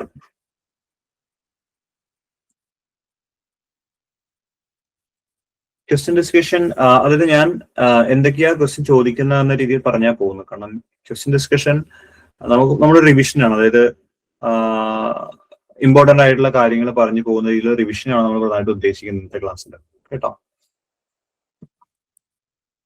നിങ്ങൾ ഒന്നുകൂടെ റിവൈസ് ചെയ്ത് പഠിക്കണം മനസ്സിലായി. കാരണം ഇതൊക്കെ തന്നെയാണ് തിരിച്ചും മറിച്ചൊക്കെ ചോദിക്കുന്നത് അദ്ദേഹം പറഞ്ഞു. അതുകൊണ്ടാണ് ഞാൻ ഓരോന്നും പറഞ്ഞ് ഇത് ഇന്നതാ ചോദിക്കുന്നത് ഇന്നത് ചോദിക്കും എന്ന് പറഞ്ഞു പോകുന്നത്. കാരണം വെറുതെ കുറെ ക്വസ്റ്റ്യൻസ് മാത്രം ഇങ്ങനെ പറഞ്ഞു പോയി കഴിഞ്ഞാണല്ലോ അത് ലിമിറ്റഡ് ആവുള്ളൂ. ഇത് നമുക്ക് കുറെ കാര്യങ്ങൾ പറയാൻ പറ്റും. അതുകൊണ്ടാണ് ഇങ്ങനൊരു സെഷൻ ചെയ്യാന്ന് ഞാൻ വിചാരിച്ചത്. ഓക്കെ, നമ്മൾ കേട്ടല്ലോ. യെസ്, അപ്പോൾ നമ്മൾ ന്യൂക്ലിയർ ഫിസിക്സിന് എല്ലാ വർഷവും സ്ഥിരമായിട്ട് ചോദിക്കുന്ന ചോദ്യമാണ് ന്യൂക്ലിയർ റേഡിയസിന്റെ ചോദ്യം. ഉദാഹരണത്തിന് ഇക്വേഷൻ ഓർക്കുന്നുണ്ടോ? R = R0 into A⁻1/3. ഇത് വെച്ചിട്ടാണ് ഈ ന്യൂക്ലിയർ റേഡിയസ്, നമ്മളിപ്പോ ന്യൂക്ലിയസ് എടുത്തു കഴിഞ്ഞാൽ അതിന്റെ റേഡിയസ് ഉണ്ടാവല്ലോ, റേഡിയസ് R. ആ R കണ്ടുപിടിക്കാനുള്ള ഇക്വേഷൻ ആണ് R = R0 ഇൻറ്റു A⁻1/3 എന്ന് പറയുന്നത്. A എന്ന് വെച്ചാൽ മാസ് നമ്പർ ആണ്. നമ്മുടെ ഇവിടെ R0 എന്ന് പറഞ്ഞ കോൺസ്റ്റന്റ് വാല്യൂ ആണ്. R0 എത്രയാണ്? 1.2 FM ആണ്. നമുക്കൊരു ന്യൂക്ലിയർ എലമെന്റ്, നമുക്കൊരു എലമെന്റ് പറയും ഇപ്പോ 27 ഒക്കെ ഉള്ള, ഇപ്പൊ അറ്റോമിക് നമ്പർ A എന്ന് പറഞ്ഞാൽ 27 ആണ് തന്നിട്ടുണ്ട്. അങ്ങനെയാണെങ്കിൽ ന്യൂക്ലിയർ റേഡിയസ് എത്രയാണ്? അപ്പൊ നമ്മൾ എന്ത് ചെയ്യും? R = R0 ഇൻറ്റു A27 എന്ന് എഴുതും. കണ്ടോ? That is equal to R0 into എന്താണ്?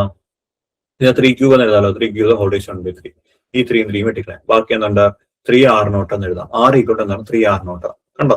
അപ്പോ R = 3 ഇൻറ്റു 1.2 FM. ഫെംകോമീറ്റർ എന്നാണ് കേട്ടോ. ഫെംകോമീറ്റർ FM എന്നാണ്. 10⁻⁻⁵ ഫെംകോമീറ്റർ. ഉത്തരം കിട്ടും. കണ്ടോ?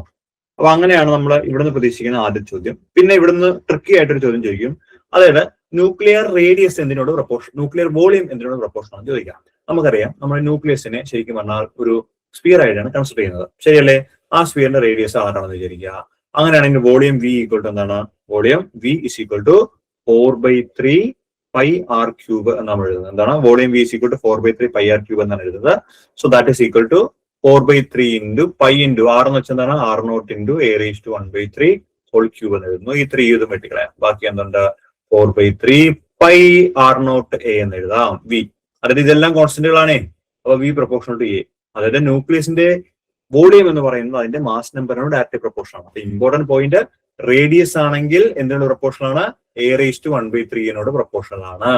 വോളിയം ആണെങ്കിൽ എങ്ങനെ പ്രൊപ്പോർഷണൽ ആണ്? എയോട് പ്രൊപ്പോർഷണൽ ആണ്. വളരെ ഇമ്പോർട്ടന്റ് പോയിന്റ് നോക്കണം.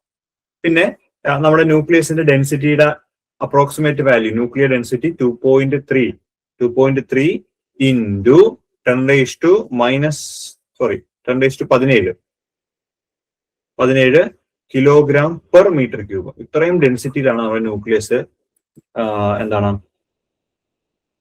ഇങ്ങനെ കൂട്ടി വെച്ചിരിക്കുന്നത്. ദാറ്റ് മീൻസ് അതിന്റെ ഡെൻസിറ്റി എന്ന് പറഞ്ഞാൽ വളരെ ഹൈ ആണ്. 2.3 10⁻17 kilogram per metre cube.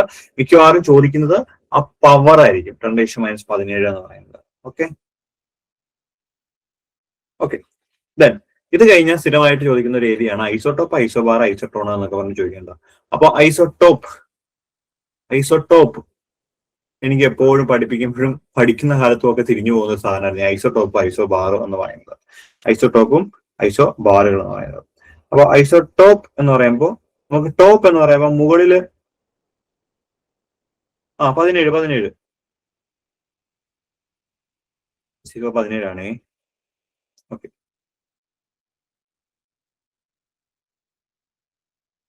Okay. അപ്പോ ഐസോടോപ്പ് എന്ന് പറയുമ്പോൾ ഉദാഹരണം പറഞ്ഞുതരാം. C612 അതുപോലെ C614 ഐസോടോപ്പ് ആണേ. ഐസോടോപ്പ്. ഇനി ഐസോബാർ ആണെങ്കിൽ H13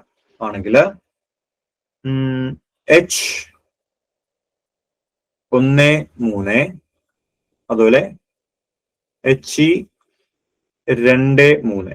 അപ്പോ ഐസോടോപ്പ് എന്ന് പറയുമ്പോൾ താഴെയാ സെയിം. നമുക്ക് ടോപ്പ് എന്ന് തോന്നുമ്പോൾ മുകളിലാണ് തോന്നും, പക്ഷെ താഴെയാണ് സെയിം. ഐസോബാർ എന്ന് പറയുമ്പോൾ എന്താണ്? മുകളിലാണ് സെയിം. മുകളിലാണ് സെയിം എന്ന് പറയുന്നത്. ഓക്കെ, മുകളിലാണ് സെയിം. ഐസോബാർ ഈ പണ്ട് ഞാൻ മഹാരാജ് കോളേജിലാണ് പഠിച്ചത്. അപ്പോ ബസ്സിനൊക്കെ പോകുന്ന സമയത്ത് വൈറ്റിലയിൽ ഒരു ബാർ ഉണ്ടായിരുന്നു. ബാർ ആ ബാറ് മുകളിലത്തെ കെട്ടിടത്തിലായിരുന്നു. ബാർ കയറിയല്ല ബസ്സിൽ പോകുമ്പോൾ കാണുന്ന കേട്ടോ. അത് മുകളിലത്തെ നിലയിലായിരുന്നു. അപ്പൊ ഞാൻ പറയും ഐസോബാർ, മുകളിലാണ് bar.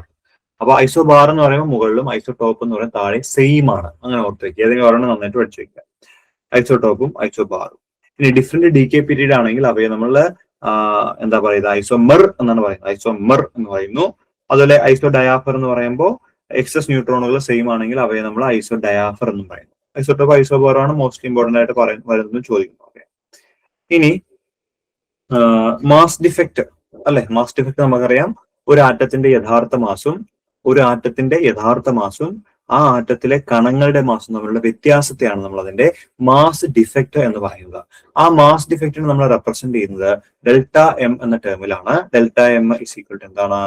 Z into M P plus A minus Z into M N minus M. Capital M എന്ന ന്യൂക്ലിയസിന്റെ യഥാർത്ഥ മാസാണ്, എ മാസ് നമ്പർ ആണ്, ഇസഡ് അറ്റോമിക് നമ്പർ ആണ്, എം എന്ന് വെച്ചാൽ ന്യൂട്രോണുകളുടെ എണ്ണമാണ്, എം പി എന്ന് വെച്ചാൽ പ്രോട്ടോണുകളുടെ എണ്ണമാണ്, capital M actual mass of nucleus ആണ്. ഇനി ഐൻസ്റ്റീൻ ആണ് മാസ് എനർജി റിലേഷൻ കൊണ്ടുവന്നത്. മാസ് എനർജി റിലേഷൻ നമുക്കറിയാലോ, ഇ ഈക്വൽ ടു എന്താണ്? എം സി സ്ക്വയർ ആണ്. അപ്പോൾ ഈ ഡെൽറ്റ എം ഇവിടെ കൊണ്ടുവന്നു കഴിഞ്ഞാൽ അത് വളരെ എം സി സ്ക്വയർ കേട്ടോ, ഹ്യൂജ് എമൗണ്ട് ഓഫ് എനർജിയാണ് ഐൻസ്റ്റീൻ പറഞ്ഞത്. അപ്പോ നമുക്ക് ഈ പറഞ്ഞ ന്യൂക്ലിയസിനെ എല്ലാം ബന്ധിപ്പിച്ച് നിർത്തിയിരിക്കുന്ന ഒരു ഫോഴ്സ് ഉണ്ട്, അതിന് നമ്മൾ ന്യൂക്ലിയർ ബൈൻഡിങ് എനർജി എന്നാണ് പറയുന്നത്. അപ്പൊ ന്യൂക്ലിയർ ബൈൻഡിങ് എനർജി കണ്ടുപിടിക്കാനുള്ള ഇക്വേഷൻ എന്താണെന്ന് വെച്ച് കഴിഞ്ഞാൽ nuclear binding energy is equal to delta M into 931.5 MEV എന്നാണ്. എന്താണ്? Delta M into 931. ഓക്കെ, ഇതിനെയാണ് നമ്മൾ എന്ത് പറയുന്നത്? Binding energy, BE. അതായത് നിങ്ങൾ അപ്പൊ ചോദിക്കും ഇതും ഇക്വേഷനാ സാറേ, ഇതും ബൈൻഡിങ് എനർജി കണ്ടുപിടിക്കാനുള്ള ഇക്വേഷനാ, പക്ഷെ അതിനകത്ത് നമ്മള് മാസ് ഡിഫക്റ്റ് കണ്ടുപിടിച്ചിട്ട് ഇത് ബൈൻഡിങ് ഈ ഈക്വൽ ടു എം സി സ്ക്വയറിൽ സബ്സ്റ്റിറ്റ്യൂട്ട് ചെയ്യുമ്പോഴാണ് നമുക്ക് ബൈൻഡിങ് എനർജി കിട്ടുക. പക്ഷേ നമുക്ക് മാസ് ഡിഫക്റ്റ് കണ്ടുപിടിച്ച ശേഷം 931.5 കൊണ്ട് ഡയറക്റ്റ് മൾട്ടിപ്ലൈ ചെയ്ത് കഴിഞ്ഞാൽ നമുക്ക് മെഗാ ഇലക്ട്രോൺ വോൾട്ട് കിട്ടും. മോസ്റ്റ്ലി ജൂൾസിലായിരിക്കില്ല ബൈൻഡിങ് എനർജിയുടെ ടേം ഓപ്ഷനിൽ വരുന്നുണ്ടാവുക, അതെല്ലാം മെഗാ ഇലക്ട്രോൺ വോൾട്ടിലായിരിക്കും ഓപ്ഷൻ ഉണ്ടാവുക. അപ്പൊ നിങ്ങൾ എന്ത് ചെയ്യണം? മാസ് ഡിഫക്റ്റ് കണ്ടുപിടിച്ച ശേഷം ആ മാസ് ഡിഫക്റ്റിന് 931 ഗുണിച്ച് കഴിഞ്ഞാൽ നിങ്ങൾക്ക് MEV ഉള്ളത് കിട്ടും. അല്ലെങ്കിൽ എന്താ പ്രശ്നം? നിങ്ങൾ മാസ് ഡിഫക്റ്റ് കണ്ടുപിടിച്ചിട്ട് സി സ്ക്വയർ കൊണ്ട് മൾട്ടിപ്പിൾ ജൂളിൽ കിട്ടിയിട്ട് ജൂളിന് ഇലക്ട്രോൺ വോൾട്ട് കൺവേർട്ട് ചെയ്യണം. അങ്ങനെ വേണ്ട, ഒറ്റയടിക്ക് ചെയ്യാം. മാസ് ഡിഫക്റ്റ് കണ്ടുപിടിക്കുക, 931.3 കൊണ്ട് 931.5 കൊണ്ട് മൾട്ടിപ്ലൈ ചെയ്യുക, you will get the binding energy in mega electron volt കിട്ടും. ഓക്കെ,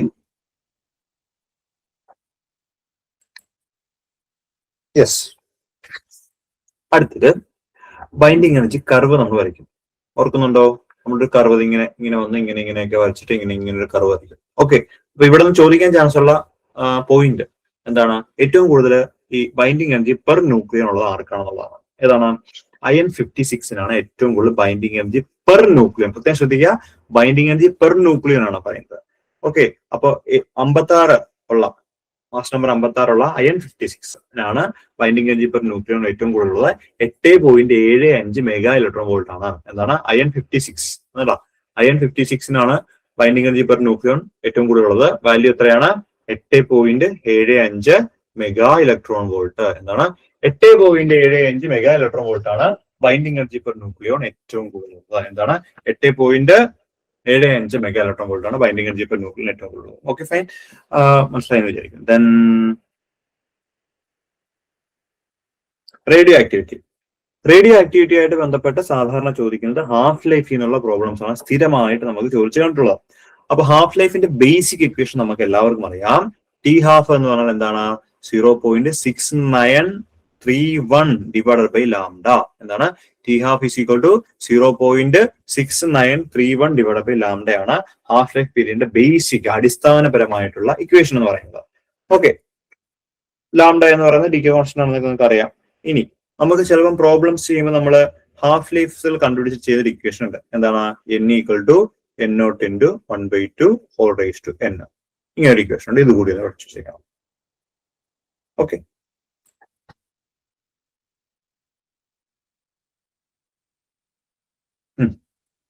അപ്പോ ചോദ്യങ്ങൾ പ്രതീക്ഷിക്കേണ്ടത് ന്യൂക്ലിയർ റേഡിയസ് എന്നൊരു ചോദ്യം പ്രതീക്ഷിക്കാം. അതുപോലെ ഐസോട്ടോപ്പ്, ഐസോബാർ, ഐസോട്ടോണ്, ഐസോഡയാഫർ എന്നൊരു ചോദ്യം പ്രതീക്ഷിക്കാം. പിന്നെ ഹാഫ് ലൈഫ് പീരീഡ് എന്നൊരു ചോദ്യം പ്രതീക്ഷിക്കാം. അപ്പൊ ആ ഭാഗം സ്ട്രെസ് ചെയ്ത് പഠിക്കണം. ദെൻ ഇത് കഴിഞ്ഞാൽ പിന്നെ ഇമ്പോർട്ടന്റ് ആയിട്ടുള്ളത് ഡി കെയിൽ ആൽഫ ഡി കെ ഉണ്ട്, ബീറ്റ ഡി കെ ഉണ്ട്. Alpha D K, beta D K. Beta D K രണ്ടെണ്ണം ഉണ്ട്, ബീറ്റ പ്ലസ് ഡി കെ ഉണ്ട്, ബീറ്റ മൈനസ് ഡി കെ ഉണ്ട്. അപ്പൊ നമുക്ക് ഏറ്റവും ആദ്യം ആൽഫ ഡി കെ എന്ന് പറയാം. ഇതെല്ലാവർക്കും അറിയാവുന്നതാണ്. ആൽഫ ഡി കെ എല്ലാവർക്കും അറിയാവുന്നതാണ്. നമുക്കറിയാം എക്സ് എന്ന് പറയുന്ന എലമെന്റ് എടുത്തു കഴിഞ്ഞാൽ അതിന്റെ അറ്റോമിക് നമ്പർ ഇസഡും അതുപോലെ അതിന്റെ മാസ് നമ്പർ എയും ആണെന്ന് വിചാരിക്കുക. എന്ത് സംഭവിക്കും? അത് y എന്ന് പറയുന്ന എലമെന്റ് ആയിട്ട് മാറും. അത് Z-2ഉം ഇവിടെ A-4ഉമായിട്ട് മാറും. പ്ലസ് എന്താണ്? He2 പ്ലസ് എന്താണ്? എനർജി. ഓക്കെ, ഇതിനാണ് നമ്മൾ ആൽഫ ഡിക്ക് എന്ന് പറയുന്നത്. മനസ്സിലായോ? അതായത് ഒരു ആൽഫ ഡിക്ക് സംഭവിച്ചു. ഒരു ആൽഫ ഡിക്ക് എന്ന് വെച്ചാൽ ഒരു ഹീലിയം ന്യൂക്ലിയസിന് തുല്യമാണ്. അപ്പോൾ എന്ത് ചെയ്യണം? ആ എലമെന്റിൽ ഒരു ആൽഫ ഡിക്ക് നടന്നു എന്ന് പറഞ്ഞു കഴിഞ്ഞാൽ അതിന്റെ മാസ് നമ്പർ 4 കുറയ്ക്കണം, അറ്റോമിക് നമ്പർ 2 കുറയ്ക്കണം. ചിലപ്പോൾ പരീക്ഷയ്ക്ക് ചോദിക്കുന്നത് ഇതിന്റെ അകത്ത് അതടുത്ത് പറയാം, പറയാം. ഇനി ബീറ്റ മൈനസ് ഡിക്ക്, അപ്പൊ ബീറ്റ ഡിക്ക് 2 ടൈപ്പാണുള്ളത്, ബീറ്റ മൈനസ് ഡിക്കയും ബീറ്റ പ്ലസ് ഡിക്കയും.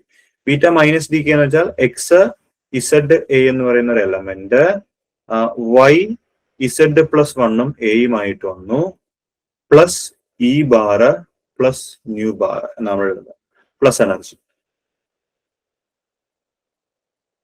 ഓക്കെ, അതായത് ബീറ്റ മൈനസ് ഡിക്ക് എന്ന് വെച്ച് കഴിഞ്ഞാൽ സംഭവിക്കുന്നതെന്ന് പറയാം, ഒരു ന്യൂട്രോൺ സ്പ്ലിറ്റ് ചെയ്ത് പ്രോട്ടോണും ഇലക്ട്രോണും ആന്റി ന്യൂട്രോണും ആയിട്ട് മാറുന്നതാണ് നമ്മൾ എന്ത് പറയുന്നത്?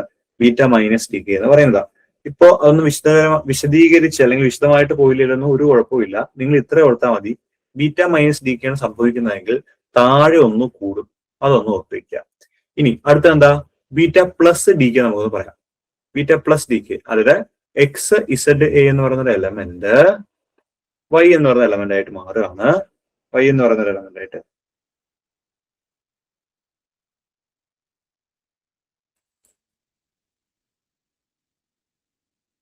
ഓക്കെ, ഇവിടെ സംഭവിക്കുന്നത് നമ്മളോട് പറഞ്ഞിട്ട് പോകാം നമുക്ക്, എന്നിട്ട് അങ്ങോട്ടേക്ക് എത്താം. ഓക്കെ,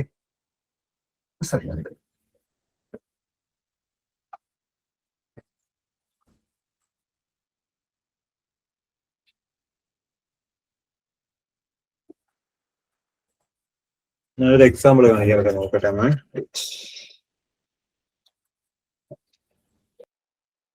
എക്സാമ്പിള് അടുത്തൊരു പറഞ്ഞിട്ട് നമുക്ക് നോക്കാം. ഇപ്പോ XZ എന്ന് പറയുന്ന ഒരു എലമെന്റ് ഒരു ബീറ്റ പ്ലസ് ഡിക്കെ ആണ് അവിടെ സംഭവിച്ചിരിക്കുന്നതെങ്കിൽ എന്തായിട്ട് മാറും? താഴെ ഒന്ന് കുറയും, Z-1 ആയിട്ട് മാറും. ശരി, മുകളിൽ അതുപോലെ തന്നെ നിൽക്കും അല്ലെ. പ്ലസ് ഇവിടെ ഈ പ്ലസ് പോസിട്രോണോ ഉണ്ടാവുന്നത് അല്ലെ, പ്ലസ് ന്യൂട്രീനോയാണ് ഉണ്ടാവുന്നത്, പ്ലസ് എന്താണ്? എനർജി. ഓക്കെ, ഇത് ഇലക്ട്രോൺ, ഇത് ആന്റി ന്യൂട്രീനോ, ഇത് പോസിട്രോൺ, ഇത് ന്യൂട്രീനോ, പ്ലസ് എനർജി എന്നാ പറയുന്നത്. അപ്പൊ എക്സാമ്പിൾ ഞാൻ പറഞ്ഞുതരാം. പരീക്ഷയ്ക്ക് സാധാരണയൊക്കെ ചോദിക്കാൻ ചാൻസ് ഉള്ള എങ്ങനെയാ വെച്ചാൽ, ഇപ്പോ X എന്ന് പറയുന്ന ഒരു എലമെന്റ് ഉണ്ടായിരുന്നു, അതിന്റെ mass number atomic number Z, mass നമ്പറും Z എയും ആണെന്ന് വിചാരിച്ചു. അവിടെ നിന്നും 2 ആൽഫ ഡി കെ സംഭവിച്ചു. അതുപോലെ ഒരു ബീറ്റ മൈനസ് ഡി കെ സംഭവിച്ചു. അങ്ങനെയാണെങ്കിൽ ഫൈനലി കിട്ടുന്ന എലമെന്റിന്റെ മാസ് നമ്പറും അറ്റോമിക് നമ്പറും എന്തായിരിക്കും എന്നാണ് ചോദിക്കുന്നത്. അപ്പൊ നിങ്ങൾ എന്ത് ചെയ്യണം? ആദ്യം 2 ആൽഫ ഡി കെ വരുമ്പോ എന്തൊക്കെ സംഭവിക്കുന്നു നോക്കാം. 2 ആൽഫ ഡി കെ എന്ന് പറയുമ്പോൾ എന്താ സംഭവിക്കുന്നത്? A-4 അല്ലെ, അറ്റോമിക് നമ്പറിൽ നിന്ന് 4 8 കുറയണം, ശരിയല്ലേ? അല്ലെ, 8 കുറയണം. സോ Y എന്ന് പറയുന്ന ഒരു എലമെന്റ് എടുക്കുമ്പോൾ നമ്മൾ 8 കുറയണം. അപ്പൊ ഇവിടെ A-8 എന്ന് എഴുതണം അല്ലെ. താഴെ എത്ര? 4 കുറയണം, Z-4 എന്ന് എഴുതണം. കണ്ടോ? അപ്പോ A-8ഉം അതുപോലെ താഴെ Z-4 എന്ന് എഴുതുക. ഓക്കെ, ഇനി ഒരു ബീറ്റ മൈനസ് ഡി കെ സംഭവിച്ചിട്ടുണ്ട് അല്ലെ. ബീറ്റ മൈനസ് ഡി കെ സംഭവിക്കുമ്പോൾ എന്താണ്? താഴെ ഒന്ന് കൂടിയാൽ മതി, മേലിൽ പ്രത്യേകിച്ച് ഒന്നും മാറ്റേണ്ട ആവശ്യമില്ല അവിടെ. സോ നമ്മൾ ഇവിടെ എന്ത് ചെയ്യണം? +1 എന്ന് കൂടി ചേർക്കണം അതിന്റെ കൂടെ. കാരണം എന്താ? ഒരു ബീറ്റ മൈനസ് ഡി കെ സംഭവിച്ചല്ലോ. അപ്പൊ Y എന്ന് പറഞ്ഞ എലമെന്റ് A-8 ഇവിടെ Z-3 ആയിട്ട് മാറി. കണ്ടോ? അപ്പൊ ഇങ്ങനെയൊക്കെ പരീക്ഷ ചോദിക്കുന്നത്. ചിലപ്പം ബീറ്റ മൈനസ് ഡി കെ മാത്രം സംഭവിച്ചു, അങ്ങനെ എന്ത് സംഭവിക്കുന്നു എന്ന് ചോദിക്കാം. ബീറ്റ പ്ലസ് ഡി കെ മാത്രം സംഭവിച്ചു, എന്ത് സംഭവിക്കുന്നു ചോദിക്കാം. ആൽഫ ഡി കെ മാത്രം സംഭവിച്ചു, എന്ത് സംഭവിച്ചു ചോദിക്കാം. അല്ലെങ്കിൽ ഇത് രണ്ടും ഇത്ര സംഭവിച്ചു എന്ന് പറഞ്ഞ് ചോദിക്കാം. കഴിഞ്ഞ HSST പരീക്ഷയ്ക്കൊക്കെ ഇങ്ങനൊരു ചോദ്യം ചോദിച്ചിരുന്നു. സോ വളരെ ഇമ്പോർട്ടന്റ് ആണ് കേട്ടോ.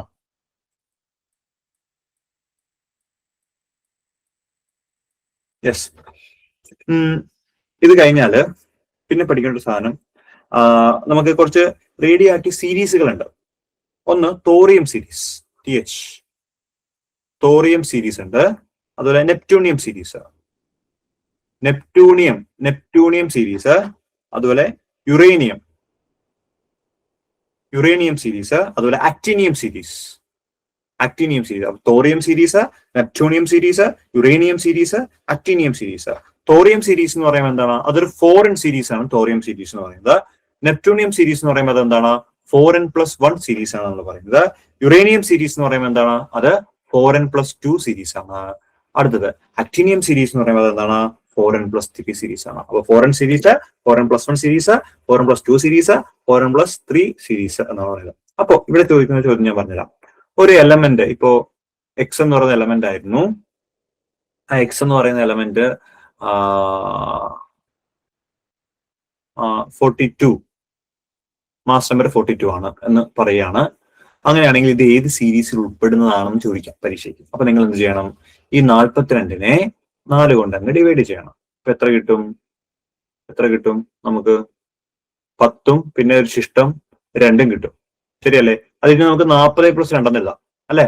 അപ്പൊ ഇത് 4n ആണ്. 4 × n 4 × 10 ആണ് +2. ശരിയല്ലേ? അല്ലെ?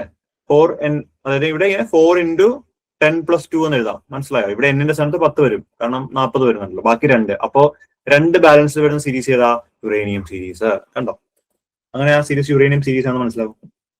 ഓക്കെ, ഞാൻ കുഞ്ഞ് എലമെന്റ് വെറുതെ എന്ന് പറഞ്ഞതാണ്. ഇതുപോലെ 250, 350 ഒക്കെ ആയിരിക്കും വരുന്നുണ്ടാവുക.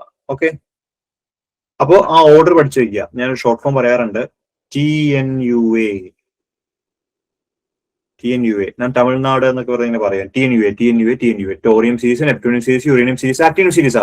4n, 4n+1, 4n+2, 4n+3. കേട്ടോ? പിന്നെ നിങ്ങൾ ആ ന്യൂക്ലിയർ റിയാക്ടേഴ്സ് ഒക്കെ നോക്കിയേക്കണം കേട്ടോ. ന്യൂക്ലിയർ റിയാക്ടേഴ്സിൽ കോർ എന്താണ്, അതുപോലെ മോഡറേറ്റർ ആയിട്ട് ഉപയോഗിക്കുന്നത് എന്താണ്, അല്ലെ? ഹെവി വാട്ടർ ആണ് മോഡറേറ്റർ ആയിട്ട് ഉപയോഗിക്കുന്നത്. കാഡ്മിയവും ബോറോണും നമ്മൾ കൺട്രോൾ റോഡുകളായിട്ടാണ് ഉപയോഗിക്കുന്നത് എന്നൊക്കെ ഒന്ന് പഠിച്ചു വയ്ക്കുക. അതുപോലെ ബെരിലിയവും പൊളോണിയവുമാണ് നമ്മൾ സോഴ്സ് ഓഫ് ന്യൂട്രോൺസ് ആയിട്ട് ഉപയോഗിക്കുന്നത് എന്നൊക്കെ പഠിച്ചു വയ്ക്കുക.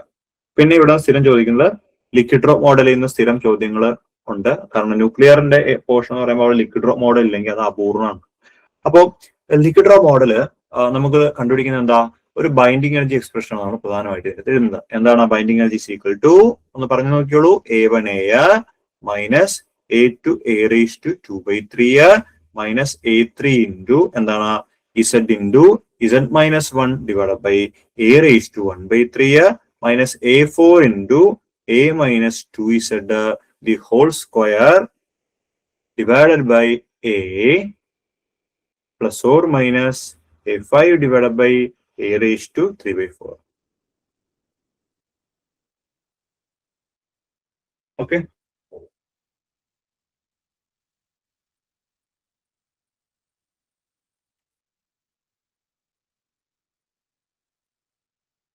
ശരി. അപ്പൊ ഇവിടെ ഓരോ ടേമും വളരെ ഇമ്പോർട്ടന്റ് ആണ് അല്ലെ? ഓരോ ടേമും വളരെ ഇമ്പോർട്ടന്റ് ആണ്. ആദ്യത്തെ ടേം വോളിയം എനർജി ടേം അല്ലെ? വോളിയം എനർജി ടേം ആണ് ആദ്യം പറയുന്നത്. പിന്നെ സർഫസ് എനർജി ടേം ആണ് നമ്മൾ പിന്നീട് പറയുന്നത്. കൂളമിക് എനർജി ടേം ആണ് നമ്മൾ പിന്നീട് പറയുന്നത്. അസിമെട്രിക് എനർജി ടേം ആണ് നമ്മൾ അടുത്ത് പറയുന്നത്. പിന്നെ നമ്മളെന്താ? പെയറിംഗ് എനർജി ടേം ആണ് പറയുന്നത് അല്ലെ? അപ്പൊ ഞാൻ ക്ലാസ്സിൽ പറഞ്ഞിട്ടുണ്ട്, ഞാനായിട്ട് കണ്ടുപിടിച്ച ഷോർട്ട് ഫോം എന്താണ്? VS ക്യാപ്പ്, VSന്റെ തൊപ്പി, VS ക്യാപ്പ് അല്ലെ? നമ്മൾ ടേമുകൾ പഠിക്കും, പക്ഷെ മറന്നുപോകും ഓർഡർ. അപ്പൊ VS cap volume energy, surface energy, coulombic energy, asymmetric energy, pairing energy. ചോദിക്കുന്ന ചോദ്യം എങ്ങനെയാ? അതായത് volume surface energy term binding energy ആയിട്ട് എങ്ങനെ പ്രൊപ്പോർഷൻ ആണ് ലിക്വിഡ് ഡ്രോപ്പ് മോഡൽ? അപ്പൊ എന്താണ്? A2A⁻²2/3. എന്താണ്? A2A⁻²2/3. ഓക്കെ,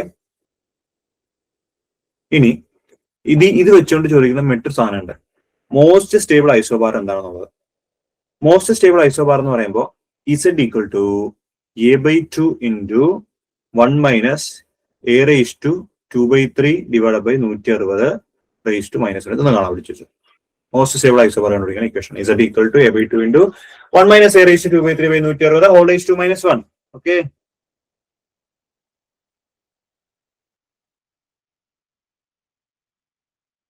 പിന്നെ ഷെൽ മോഡൽ വളരെ ഇമ്പോർട്ടന്റ് ആണ്. അപ്പോ ഷെൽ മോഡൽ പഠിക്കുന്ന സമയത്ത് മറക്കാണ്ടിരിക്കേണ്ട ഒരു കാര്യമാണ് അതിൻ്റെ അകത്ത് മാജിക് നമ്പേഴ്സ് എന്ന് പറയുന്നത്. എന്താണ്?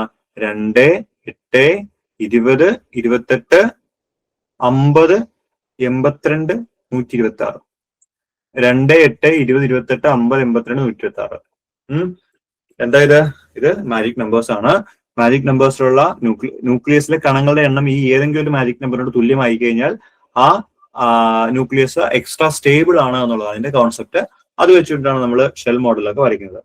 അപ്പോ പിന്നെ ഡബിളി മാജിക് ഉണ്ട്. ഇപ്പൊ പ്രോട്ടോണിന്റെ ന്യൂട്രോണിന്റെ എണ്ണം തുല്യമായി കഴിഞ്ഞാൽ, ഈ നമ്പറിൽ ഏതെങ്കിലും ഒന്നിനോട് തുല്യമായി കഴിഞ്ഞാൽ ഡബിളി മാജിക് എന്നാണ്. ഉദാഹരണത്തിന് ഇപ്പൊ ഹീലിയം He224 ആണെന്ന് വിചാരിക്കുക. പ്രോട്ടോണിന്റെ എത്രയാ 2, ന്യൂട്രോണിന്റെ എത്രയാ 2, ന്യൂട്രോണിന്റെ പ്രോട്ടോണിന്റെ എണ്ണം 2 2 2 ഇതിന് 2 ഇതിന് 2. അപ്പൊ അതിന്റെ അർത്ഥം എന്താ? അതിന്റെ അർത്ഥം ന്യൂട്രോണിന്റെ എണ്ണവും മാജിക് നമ്പർ ആണ്, പ്രോട്ടോണിന്റെ എണ്ണവും മാജിക് നമ്പർ ആണ്. അപ്പൊ നമ്മൾ പറയും നമ്മുടെ ന്യൂക്ലിയസ് ഡബിളി മാജിക് എന്ന് പറയും. അപ്പൊ പരീക്ഷയ്ക്ക് ചോദിക്കാം, താഴെ തന്നിരിക്കുന്ന ഓപ്ഷന്റെ അകത്ത് ഡബിളി മാജിക് ആയിട്ടുള്ള ആറ്റംസ് ഏതാണ്, അതായത് ന്യൂക്ലിയസ് ഏതാണെന്ന് ചോദിക്കാം. അപ്പൊ ഇത് നോക്കിയിട്ട് പറയണം. പിന്നെ ഷെൽ മോഡൽ ഫോർ പ്രോട്ടോണോ ന്യൂട്രോണോ ഒന്നും ഞാൻ ഇവിടെ പറയുന്നില്ല, കാരണം വെച്ചാൽ അത് ഒരുപാട് പറയണം. അപ്പൊ മറന്നു പോരുത്, നമ്മൾ ആദ്യം പഠിക്കുന്ന ജനറൽ ഫോം ആണ്, അതിനുശേഷം നമ്മൾ പ്രോട്ടോണിന്റെ ഷെൽ മോഡൽ പഠിക്കും, അതിനുശേഷം നമ്മൾ ന്യൂട്രോണിന്റെ ഷെൽ മോഡൽ പഠിക്കും. മറന്നു പോരുത്. അവിടെ അറിയാമല്ലോ NLJ, നമ്മൾ അതിൻ്റെ അകത്ത് ജെ വാല്യൂ കണ്ടുപിടിക്കും, പാരിറ്റി കണ്ടുപിടിക്കും അല്ലെ, ഈവൻ പാരിറ്റി, ഓഡ് പാരിറ്റി ഒക്കെ പഠിക്കും, ശരിയല്ലേ? പിന്നെ ഷെൽ മോഡല് ഏറ്റവും ഈസി ആയിട്ട് പഠിക്കാനുള്ള വഴി എന്താണെന്ന് വെച്ച് കഴിഞ്ഞാൽ, അല്ലെങ്കിൽ ചിലത് നമുക്ക് ഈസി ആയിട്ട് കണ്ടുപിടിക്കാൻ പറ്റും. അതായത് ന്യൂട്രോണിന്റെ എണ്ണം ഈവൻ, അതുപോലെ പ്രോട്ടോണിന്റെ എണ്ണം ഈവൻ വന്നു എന്ന് വിചാരിക്കുക. അതായത് ഇതും 4 ഇതും 4 വിചാരിക്കുക. അപ്പൊ നമ്മൾ ഏത് ഷെൽ മോഡൽ വരയ്ക്കും എന്നൊരു കൺഫ്യൂഷൻ നമുക്ക് വരും. അപ്പൊ നിങ്ങൾ എന്ത് ചെയ്യാം? വരയ്ക്കാതെ തന്നെ പറയാം അതിന്റെ ജെ വാല്യൂ 0 അത് പ്ലസ് പാരിറ്റി ആയിരിക്കും എന്ന് പറഞ്ഞു വയ്ക്കുക. ഓക്കെ. ഇനി ഓട് നമ്പേഴ്സ് വന്നാലാണ് നമ്മൾ നോർദീൻസ് റൂൾ ഉപയോഗിച്ചിട്ട് J1 + J2 + L1 + L2 കണ്ടുപിടിച്ചിട്ടൊക്കെ ചെയ്യുന്നത്. അല്ലാതെ അതായത് പ്രോട്ടോണും ന്യൂട്രോണും ഓഡ് നമ്പേഴ്സ് വന്നാൽ നോർദീൻ റൂൾ ഉപയോഗിക്കണം. പ്രോട്ടോണും ന്യൂട്രോണും ഈവൻ നമ്പേഴ്സ് വന്നു കഴിഞ്ഞാൽ 0+ ആണ്. അത് ഏത് എലമെന്റ് ആയാലും 0+ ആയിരിക്കും. നമ്മൾ ചെയ്യേണ്ട ആവശ്യമേ ഇല്ല. കഴിഞ്ഞ പ്രാവശ്യം പരീക്ഷ ചോദിച്ചായിരുന്നു, ചെയ്യേണ്ട ആവശ്യമേ ഇല്ല. ഓക്കെ. ഇനി ഏതെങ്കിലും ഒരെണ്ണം ഈവനും ഒരെണ്ണം ഓടും ആവുമ്പോഴാണ് നമ്മൾ എന്ത് ചെയ്യുന്നത്? നമ്മൾ അതിന് കറസ്പോണ്ടിങ് ആയിട്ട് ഷെൽ മോഡൽ വരയ്ക്കുന്നത്. കേട്ടോ? യെസ്.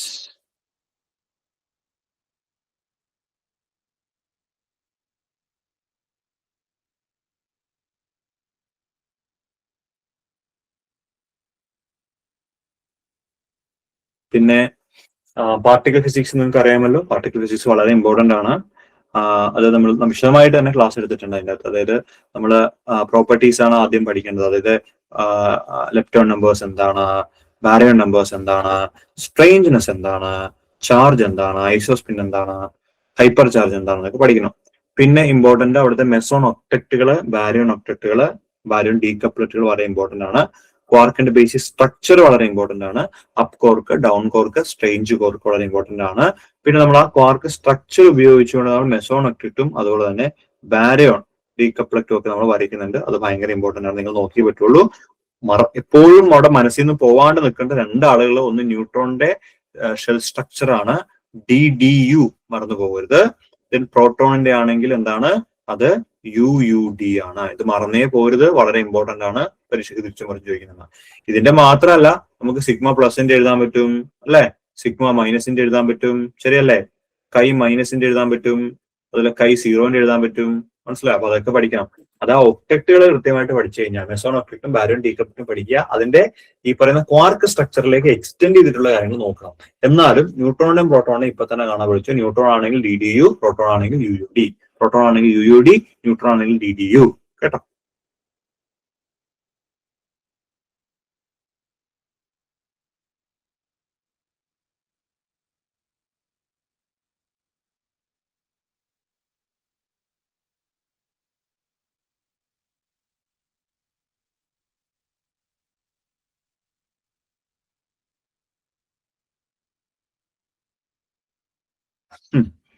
ഇനി ഈ സ്റ്റാറ്റിസ്റ്റിക്കൽ മെക്കാനിക്സിലേക്ക് വന്നു കഴിഞ്ഞാൽ, സ്റ്റാറ്റിസ്റ്റിക്കൽ മെക്കാനിക്സിൽ ഓക്കെ നോക്കാം.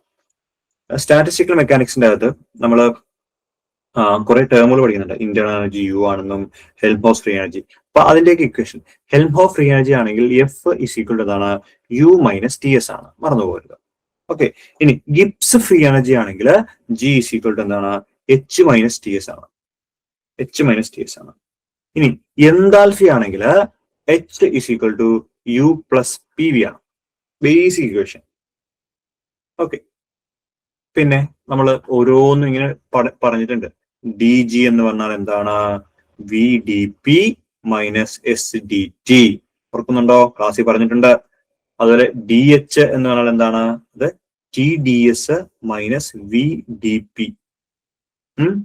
ഇനി ഡി യു എന്ന് പറഞ്ഞു കഴിഞ്ഞാൽ ഡി യു സമം T D S minus P D V. D F എന്ന് പറഞ്ഞു കഴിഞ്ഞാൽ എന്താണ്? അത് minus P D V minus S D T ആണ്. ഓക്കെ, ഇത് നമ്മളിത് ഇങ്ങനെ സ്ട്രക്ചർ ഒക്കെ വരച്ച് ഓർക്കുന്നുണ്ടോ? ഞാൻ ഒന്നും ഇപ്പൊ പറയാൻ പോകുന്നില്ല. അതൊക്കെ പറഞ്ഞ അങ്ങനെ പറഞ്ഞു നിൽക്കേണ്ടി വരും നമ്മള് ഇങ്ങനെ സ്ട്രക്ചർ. ഓക്കെ, സോ ഇവിടെ G P H S U V F T ഇതൊക്കെ ഓർക്കുന്നുണ്ടോ? ഓക്കെ,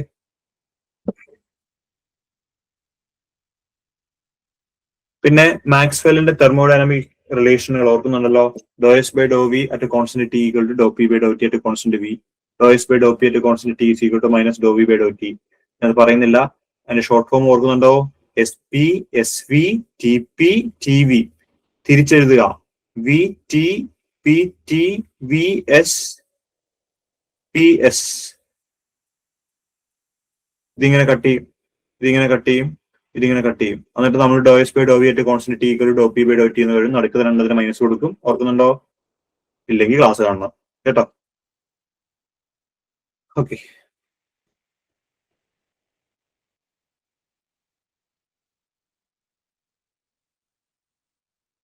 പിന്നെ നിങ്ങൾ അത്യാവശ്യം നോക്കേണ്ടത് മറ്റേ ഇതുണ്ടല്ലോ, സ്റ്റാറ്റിസ്റ്റിക്സിന്റെ അകത്ത് നമ്മൾ ബേസിക് ആയിട്ടുള്ള കുറെ കാര്യങ്ങൾ നോക്കുന്നുണ്ട്. അതായത്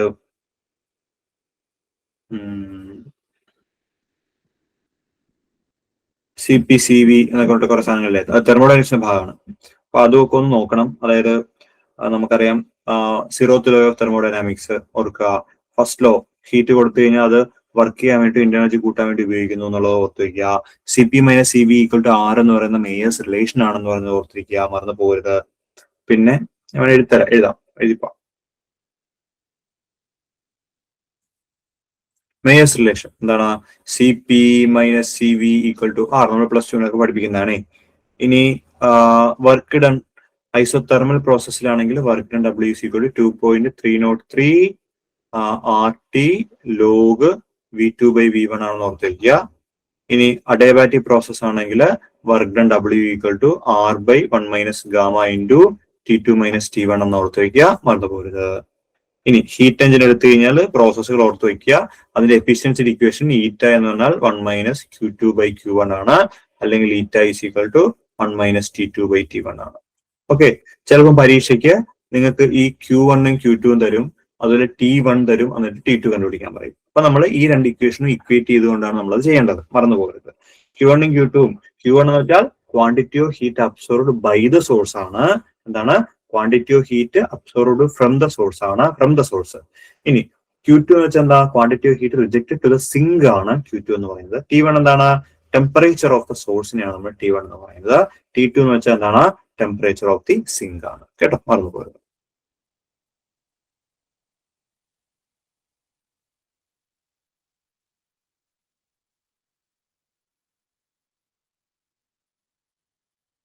പിന്നെ എൻസംബിളുകളൊക്കെ നോക്കിയേക്കണം കേട്ടോ. മൈക്രോ കാനോണിക്കൽ എൻസംബിളുകള്, കാനോണിക്കൽ എൻസംബിളുകള്, അതുപോലെ തന്നെ ഗ്രാൻഡ് കാനോണിക്കൽ എൻസംബിളുകൾ മറന്നു പോരുത്, വളരെ ഇമ്പോർട്ടന്റ് ആണ് ആ കാര്യങ്ങൾ. അപ്പൊ അത് തിരുവനന്തപുരം നോർത്ത് വിയ മെയിൽ എന്നൊക്കെ പറഞ്ഞിട്ട് ഒരു ഷോർട്ട് ഫോം ഒക്കെ ഞാൻ പറഞ്ഞിട്ടുണ്ട്. അപ്പൊ അതൊക്കെ ഒന്ന് നോക്കണം. കാരണം എൻസംബിളിൽ നിന്ന് എപ്പോഴും സ്റ്റാറ്റിൽ നിന്ന് ഒരു ചോദ്യം ചോദിക്കാറുണ്ട്. പിന്നെ നമ്മൾ സ്റ്റാറ്റിസ്റ്റിക്സിന്റെ Maxwell Boltzmann statics, Fermi Dirac statics എന്ന് പറഞ്ഞിട്ട് കാര്യം പഠിച്ചിട്ടില്ലേ? Bose Einstein statics, Maxwell Boltzmann statics, Fermi Dirac statistics, അതൊന്ന് നോക്കണം കേട്ടോ. വളരെ ഇമ്പോർട്ടന്റ് ആണ്. കമ്പാരിസൺ പഠിക്കുക. പിന്നെ എൻട്രോപ്പി കണ്ടുപിടിക്കാനുള്ള equation S is equal to K log omega എന്ന് പറഞ്ഞ ഇക്വേഷൻ, അതിൽ നിന്ന് പ്രഷർ കണ്ടുപിടിക്കുന്നത്, എനർജി കണ്ടുപിടിക്കുന്നത് ഒക്കെ പറഞ്ഞിട്ടുണ്ട്. അപ്പൊ അതൊക്കെ ഒന്ന് നോക്കണം, വളരെ ഇമ്പോർട്ടന്റ് ആണ് കേട്ടോ.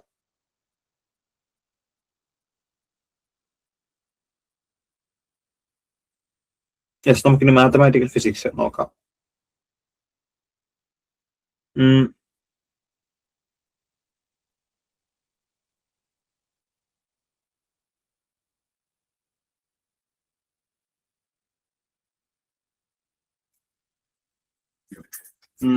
മാത്തമാറ്റിക്കൽ ഫിസിക്സിന്റെ അകത്ത് നിങ്ങൾ വളരെ ഇമ്പോർട്ടന്റ് ആയിട്ട് നോക്കേണ്ട കുറച്ച് കാര്യങ്ങൾ എന്താണെന്ന് ചോദിച്ചു കഴിഞ്ഞാൽ, നമ്മുടെ കുറെ ഫംഗ്ഷനുകളുണ്ടല്ലോ.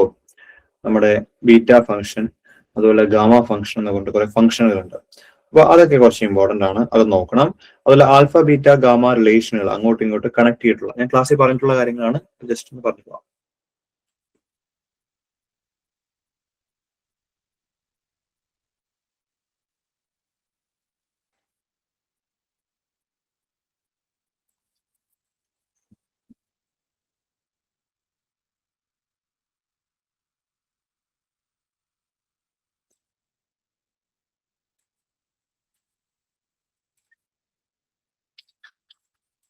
ഇവിടെ നോക്കേണ്ട കാര്യങ്ങൾ പറയാം തൽക്കാലം.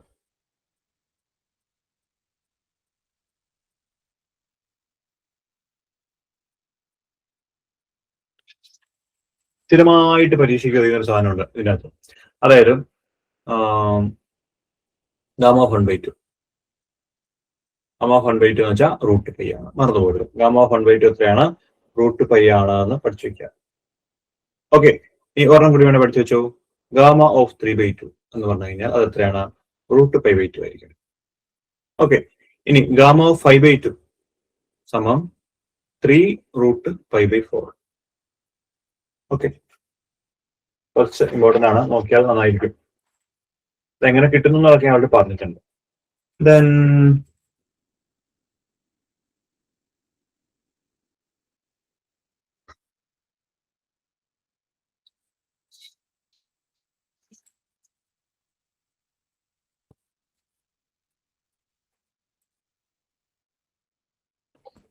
അത് നോക്കണം. ദെൻ നമുക്ക് ഈ ബീറ്റ ഫംഗ്ഷൻ, അതായത് നമുക്ക് ഗാമ പോലെ തന്നെ നമുക്ക് ബീറ്റ ഫംഗ്ഷനും ഉണ്ട്. ഈ ബീറ്റ ഫംഗ്ഷനെയും ആൽഫ ഫംഗ്ഷനെയും തമ്മിൽ, ഗാമ ഫംഗ്ഷനെ ബീറ്റയും ഗാമയും തമ്മിൽ കണക്ട് ചെയ്യുന്ന ഒരു ഫോം ഉണ്ട്. Gamma of L into gamma of M all divided by gamma of L plus M. Okay, അപ്പൊ beta of L M equal എന്താണ്? Gamma of L into gamma of M divide by gamma of L plus M എന്നാണ്. ഇത് വളരെ important ആയിട്ടുള്ള relation ആണ്, പഠിച്ചു വെക്കണം, ഉറപ്പായിട്ടും പരീക്ഷയ്ക്ക് ചോദിക്കും കേട്ടോ. ബീറ്റയും ഗാമയും തമ്മിൽ കണക്ട് ചെയ്യുന്ന റിലേഷൻ ഇതാണ്. Beta of L M equal to gamma of L into gamma of M divide by gamma of L plus M. അതുപോലെ ഗാമയുടെ ആ റിലേഷനുകളെല്ലാം നോക്കി വെച്ചേക്കണം, മറന്നു പോകരുത്.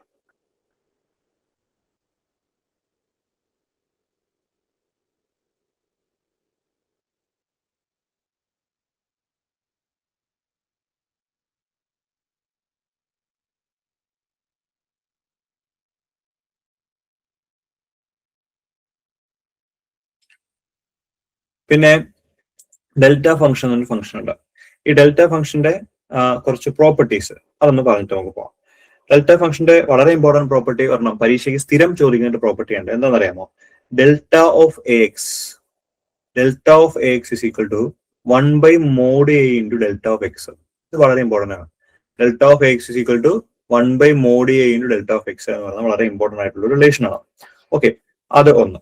പിന്നെ ഈവൻ ഫംഗ്ഷൻ ആണെങ്കിൽ ഡെൽറ്റ ഓഫ് മൈനസ് എക്സ് എന്ന് പറയുന്നത് എന്തായിരിക്കും? ഡെൽറ്റ ഓഫ് എക്സ് തന്നെ ആയിരിക്കും. അതൊരു ഇമ്പോർട്ടന്റ് ഫംഗ്ഷൻ ആണ്. ഈവൻ ഫംഗ്ഷൻ ആണെങ്കിൽ മാത്രമാണ് ഇത് വരുന്നത്. ഇനി വേറൊരു റിലേഷൻ ഉണ്ട്. ഇന്റഗ്രൽ -∞ മുതൽ +∞ എടുത്തു കഴിഞ്ഞാൽ delta of X minus A into delta of X minus B എന്ന് പറഞ്ഞു കഴിഞ്ഞാൽ ഡി എക്സ് എന്ന് പറഞ്ഞു കഴിഞ്ഞാൽ അത് delta of A minus B ആയിരിക്കും കേട്ടോ. Very important. ഓക്കെ, അപ്പൊ integral -∞ to +∞ delta of A X into delta of എന്താണ് X minus delta of X minus A into delta of X minus B D X is equal delta of A minus B. വളരെ important. നിങ്ങൾ ഇത് പഠിച്ചുള്ള ഗുണം എന്താ അറിയോ? ഇതുപോലെ relate ചെയ്തൊരു problem വന്നാൽ വളരെ ഈസി ആയിട്ട് നിങ്ങൾക്ക് എഴുതാൻ പറ്റും. അതുകൊണ്ടാണ് ഞാൻ റിലേഷൻ അങ്ങനെ ഇതായിട്ട് പറയുന്നത് കേട്ടോ.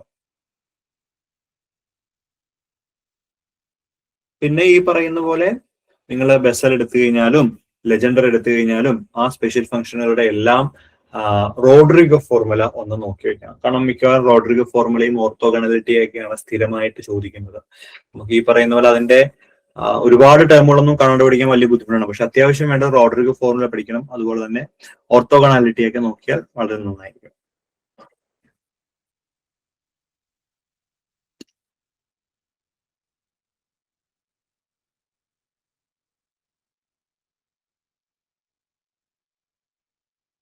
ഓക്കെ,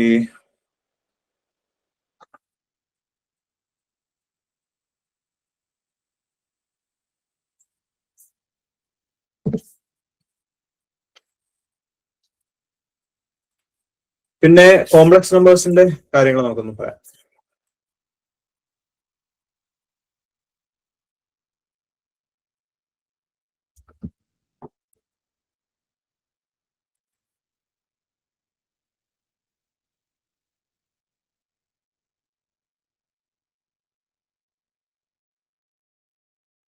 കോംപ്ലക്സ് നമ്പേഴ്സ് എന്ന് പറയുമ്പോൾ ഏറ്റവും ആദ്യം ഫംഗ്ഷൻ അനലിറ്റിക്കൽ ആണോ അല്ലയോ എന്ന് ചെക്ക് ചെയ്യാനുള്ള കോൺസെപ്റ്റ് നമ്മൾ നന്നായിട്ട് പഠിക്കണം.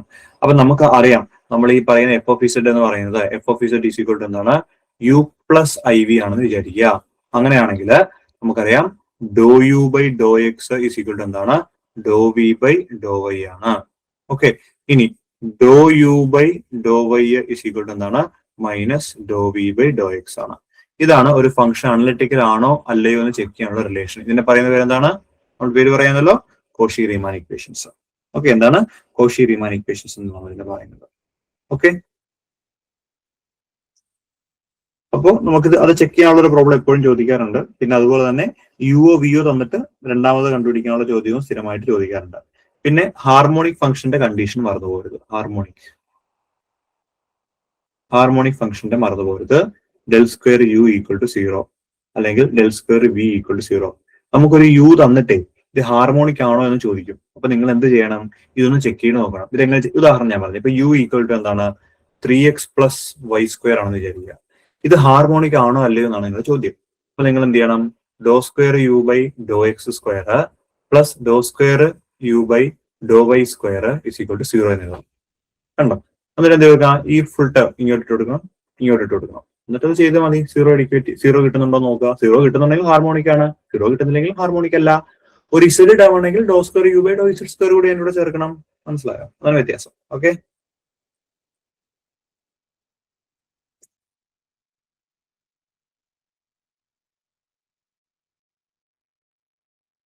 പിന്നെ സ്ഥിരം ഒരു ചോദ്യം കോംപ്ലക്സ് ഇന്റഗ്രേഷന്റെ ഭാഗത്തു നിന്നാണ്. അപ്പൊ അത് ഞാൻ ക്ലാസ്സിൽ പറഞ്ഞിട്ടുണ്ട്. നമ്മള് റെസിഡ്യൂ കണ്ടുപിടിക്കുന്നത് എങ്ങനെയാണ്, അതുപോലെ ഓരോന്നിന്റെയും ഇപ്പോ ഓർഡർ 2 ഒക്കെ വന്നു കഴിഞ്ഞാൽ കണ്ടുപിടിക്കുന്നത് എങ്ങനെയാണ് എന്നൊക്കെ പറഞ്ഞിട്ടുണ്ട്. അത് കോഷി ഇന്റഗ്രൽ തിയറം പറഞ്ഞിട്ടുണ്ട്, കോഷി റെസിഡ്യൂ തിയറം പറഞ്ഞിട്ടുണ്ട്, അല്ലെ? അതൊക്കെ നോക്കിച്ചിട്ട് പ്രോബ്ലംസ് ചെയ്യണം.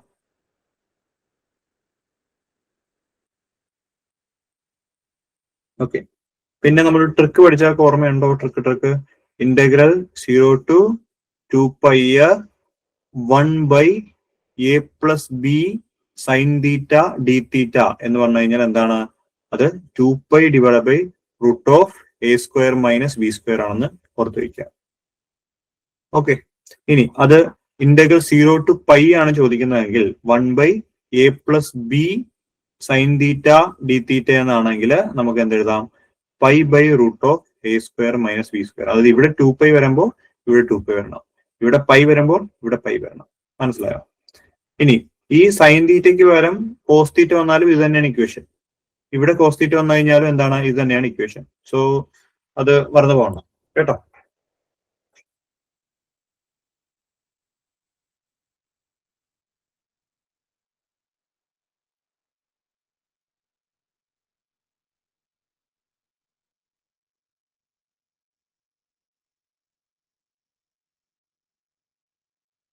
പിന്നെ ഫുറിയർ സീരീസിന്റെ നിങ്ങൾ എ നോട്ട് കണ്ടുപിടിക്കാനുള്ള ഇക്വേഷൻ, എ എൻ കണ്ടുപിടിക്കാനുള്ള ഇക്വേഷൻ, ബി എൻ കണ്ടുപിടിക്കാനുള്ള ഇക്വേഷൻ പഠിച്ചു വയ്ക്കുക. പിന്നെ അതുപോലെ തന്നെ ഇമ്പോർട്ടന്റ് ആയിട്ടുള്ള പോയിന്റ്, എഫ് ഓഫ് എക്സ് എന്ന് പറയുന്നത് ഈവൻ ഫംഗ്ഷൻ ആണെങ്കിൽ ബി എൻ 0 ആയിരിക്കും. F of X odd function ആണെങ്കിൽ അവിടെ എന്തായിരിക്കും, എ നോട്ടും എ എന്നും 0 ആയിരിക്കും. മറന്നുപോകും കേട്ടോ.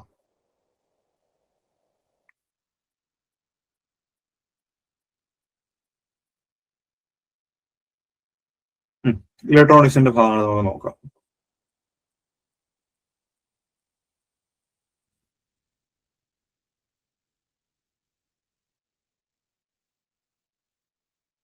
ഇലക്ട്രോണിക്സ് എപ്പോഴും പഠിക്കുമ്പോൾ ഏറ്റവും ഇമ്പോർട്ടന്റ് ആദ്യം പഠിക്കേണ്ടത് എന്താ, ഓപ്പറേഷണൽ ആംപ്ലിഫയറുകളാണ് നമ്മൾ ഏറ്റവും ആദ്യം പഠിക്കേണ്ടത്. ഓപ്പറേഷണൽ ആംപ്ലിഫയറുകൾ.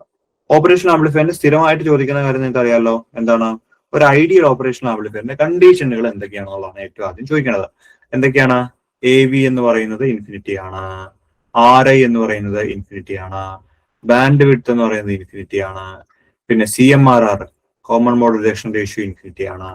എന്നാൽ ആർ നോട്ട് എന്ന് പറഞ്ഞാൽ അത് 0 ആണ്. അപ്പോൾ ഏറ്റവും ആദ്യം പഠിക്കേണ്ടത് ഒരു ഓപ്പറേഷണൽ ആംപ്ലിഫയർ എടുത്തു കഴിഞ്ഞാൽ അതിന്റെ ഐഡിയൽ ഓപ്പറേഷണൽ ആംപ്ലിഫയറിന്റെ കണ്ടീഷനുകളാണ് ഈ കണ്ടീഷൻസ് എന്ന് പറയുന്നത്. മനസ്സിലായോ? ഓക്കെ, എന്താണ് ഈ ഐഡിയൽ കണ്ടീഷൻസ്? ഇപ്പൊ ഒരു മനുഷ്യൻ എന്ന് പറഞ്ഞു കഴിഞ്ഞാൽ അവന് മുടിയുണ്ട്, പിന്നെ അവന് നഖമുണ്ട്, ഇത്ര ഹൈറ്റ് ഉണ്ട് എന്നൊക്കെ നമ്മൾ ഡിഫൈൻ ചെയ്ത് വെക്കും. പക്ഷെ എല്ലാ മനുഷ്യരും അതുപോലെ അല്ലല്ലോ, വ്യത്യാസമുണ്ട്. എന്ന് പറയുന്ന പോലെയാണ് ഒരു ഓപ്പറേഷൻ ആംപ്ലിഫയർ ഇങ്ങനെ ആയിരിക്കണം എന്നൊരു കണ്ടീഷൻ ഉണ്ട്. അങ്ങനെ ആവാം, ആവാതിരിക്കാം. പക്ഷെ ഐഡിയൽ കണ്ടീഷൻസ് നമ്മളത് പറയുന്നത്. ഇനി ഓപ്പറേഷണൽ ആംപ്ലിഫയർ എന്ന് പറയുമ്പോൾ രണ്ട് തരത്തിലുള്ള ഓപ്പറേഷണൽ ആംപ്ലിഫയർ നമുക്കുള്ള ഏതൊക്കെയാണ്? ഒന്ന് ഇൻവേർട്ടിംഗ് ആംപ്ലിഫയർ, അല്ലെ? Inverting amplifier. അതിന്റെ ഗെയിൻ കണ്ടുപിടിക്കാനുള്ള ഇക്വേഷൻ എന്താണ്? AV ഈക്വൽ ടു -RF/R1 എന്നാണ്, അല്ലെ? പ്രത്യേകത എന്താ? നമ്മൾ ഇൻവേർട്ടിംഗ് ഓപ്പറേഷൻ ആംപ്ലിഫയറിലേക്ക് ഒരു സിഗ്നൽ കൊടുത്തു കഴിഞ്ഞാൽ പുറത്ത് കിട്ടുന്നത് എന്തായിരിക്കും? ആംപ്ലിഫൈഡ് വേർഷൻ ആണ്, പക്ഷെ തലകുത്തനെ ഉള്ളതാണ് നമുക്ക് കിട്ടുന്നത്. മനസ്സിലായോ? Inverting operation amplifier. ഇനി ഒരു നോൺ ഇൻവേർട്ടിംഗ് ഓപ്പറേഷൻ ആംപ്ലിഫയർ ആണെങ്കിൽ, നോൺ ഇൻവേർട്ടിംഗ് ഓപ്പറേഷൻ ആംപ്ലിഫയർ ആണെങ്കിൽ എന്താ പ്രത്യേകത? വോൾട്ടേജ് ഗെയിൻ, വോൾട്ടേജ് വെച്ചാൽ എത്രത്തോളം ആംപ്ലിഫൈ എന്നുള്ള റേഷ്യോ ആണ്, 1+RF/R1 ആയിരിക്കും, അല്ലെ? പ്രത്യേകത എന്താ? നമ്മൾ ഇൻപുട്ട് ഇങ്ങനെ കൊടുത്തു കഴിഞ്ഞാൽ നമുക്ക് ഔട്ട്പുട്ട് എന്ത് കിട്ടും? അതേ ഫേസിൽ തന്നെ കിട്ടും, വലുതാക്കി. ഇതിപ്പോ തലകുത്തിപ്പോയി, താഴത്തേക്കായി. പക്ഷെ ഇത് എന്താണ്? അതേ ഫേസിൽ തന്നെയാണ് അവൻ മെയിൻറ്റെയിൻ ചെയ്യുന്നത്. So AV is equal to 1+RF/R1 എന്ന് എഴുതാം. ഓക്കെ. ദെൻ അടുത്തത്, നമുക്ക് ഈ ഓപ്പറേഷൻ ആംപ്ലിഫയറിന് ഒരുപാട് ആപ്ലിക്കേഷൻസ് ഉണ്ട്. സബ്സ്ട്രാക്ടർ ആയിട്ട് നമുക്ക് ഉപയോഗിക്കാൻ പറ്റും, ഇന്റഗ്രേറ്റർ ആയിട്ട് ഉപയോഗിക്കാൻ പറ്റും, അതുപോലെ തന്നെ ഡിഫറൻഷിയേറ്റർ ആയിട്ട് നമുക്ക് ഉപയോഗിക്കാൻ പറ്റും. ഇതിൽ ഏറ്റവും ഇമ്പോർട്ടന്റ് എന്ന് പറഞ്ഞു കഴിഞ്ഞാൽ അതിന്റെ ഇന്റഗ്രേറ്റർ ആണ്.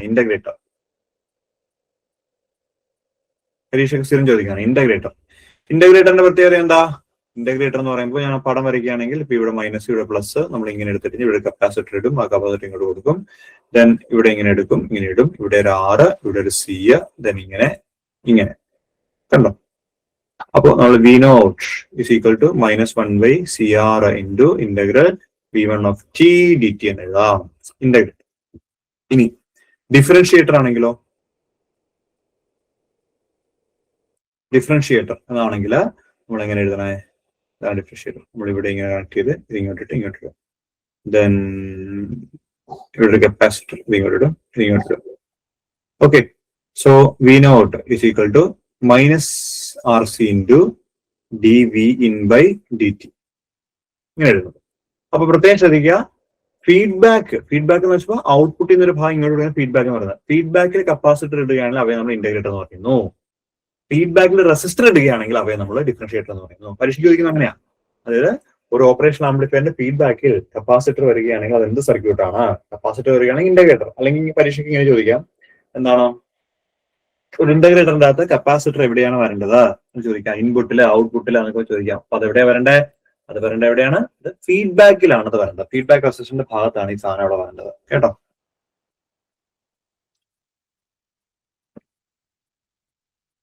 ഓക്കെ. ഇനി ഈ CMRR അതിന്റെ ഇക്വേഷൻ പഠിച്ചു വെക്കുക. CMRR common mode rejection ratio എന്ന് പറയും. കേട്ടോ? കോമൺ മോഡ് റിജക്ഷൻ റേഷ്യോ ഒന്ന് പഠിച്ചു വെച്ചാൽ മതി. 20 log to the base 10 AD/ACM. AD എന്ന് വെച്ചാൽ ഡിഫറൻഷ്യൽ മോഡ് ഗെയിൻ ആണ് AD എന്ന് പറയുന്നത്. ACM എന്ന് വെച്ചാൽ കോമൺ മോഡ് ഗെയിൻ ആണ് എന്ന് പറയുന്നത്. അപ്പൊ CMRR common mode rejection ratio is equal to 20 log to the base 10 AD/ACM. മറന്നു പോകരുത്, പഠിച്ചിരിക്കണം. ഓക്കെ.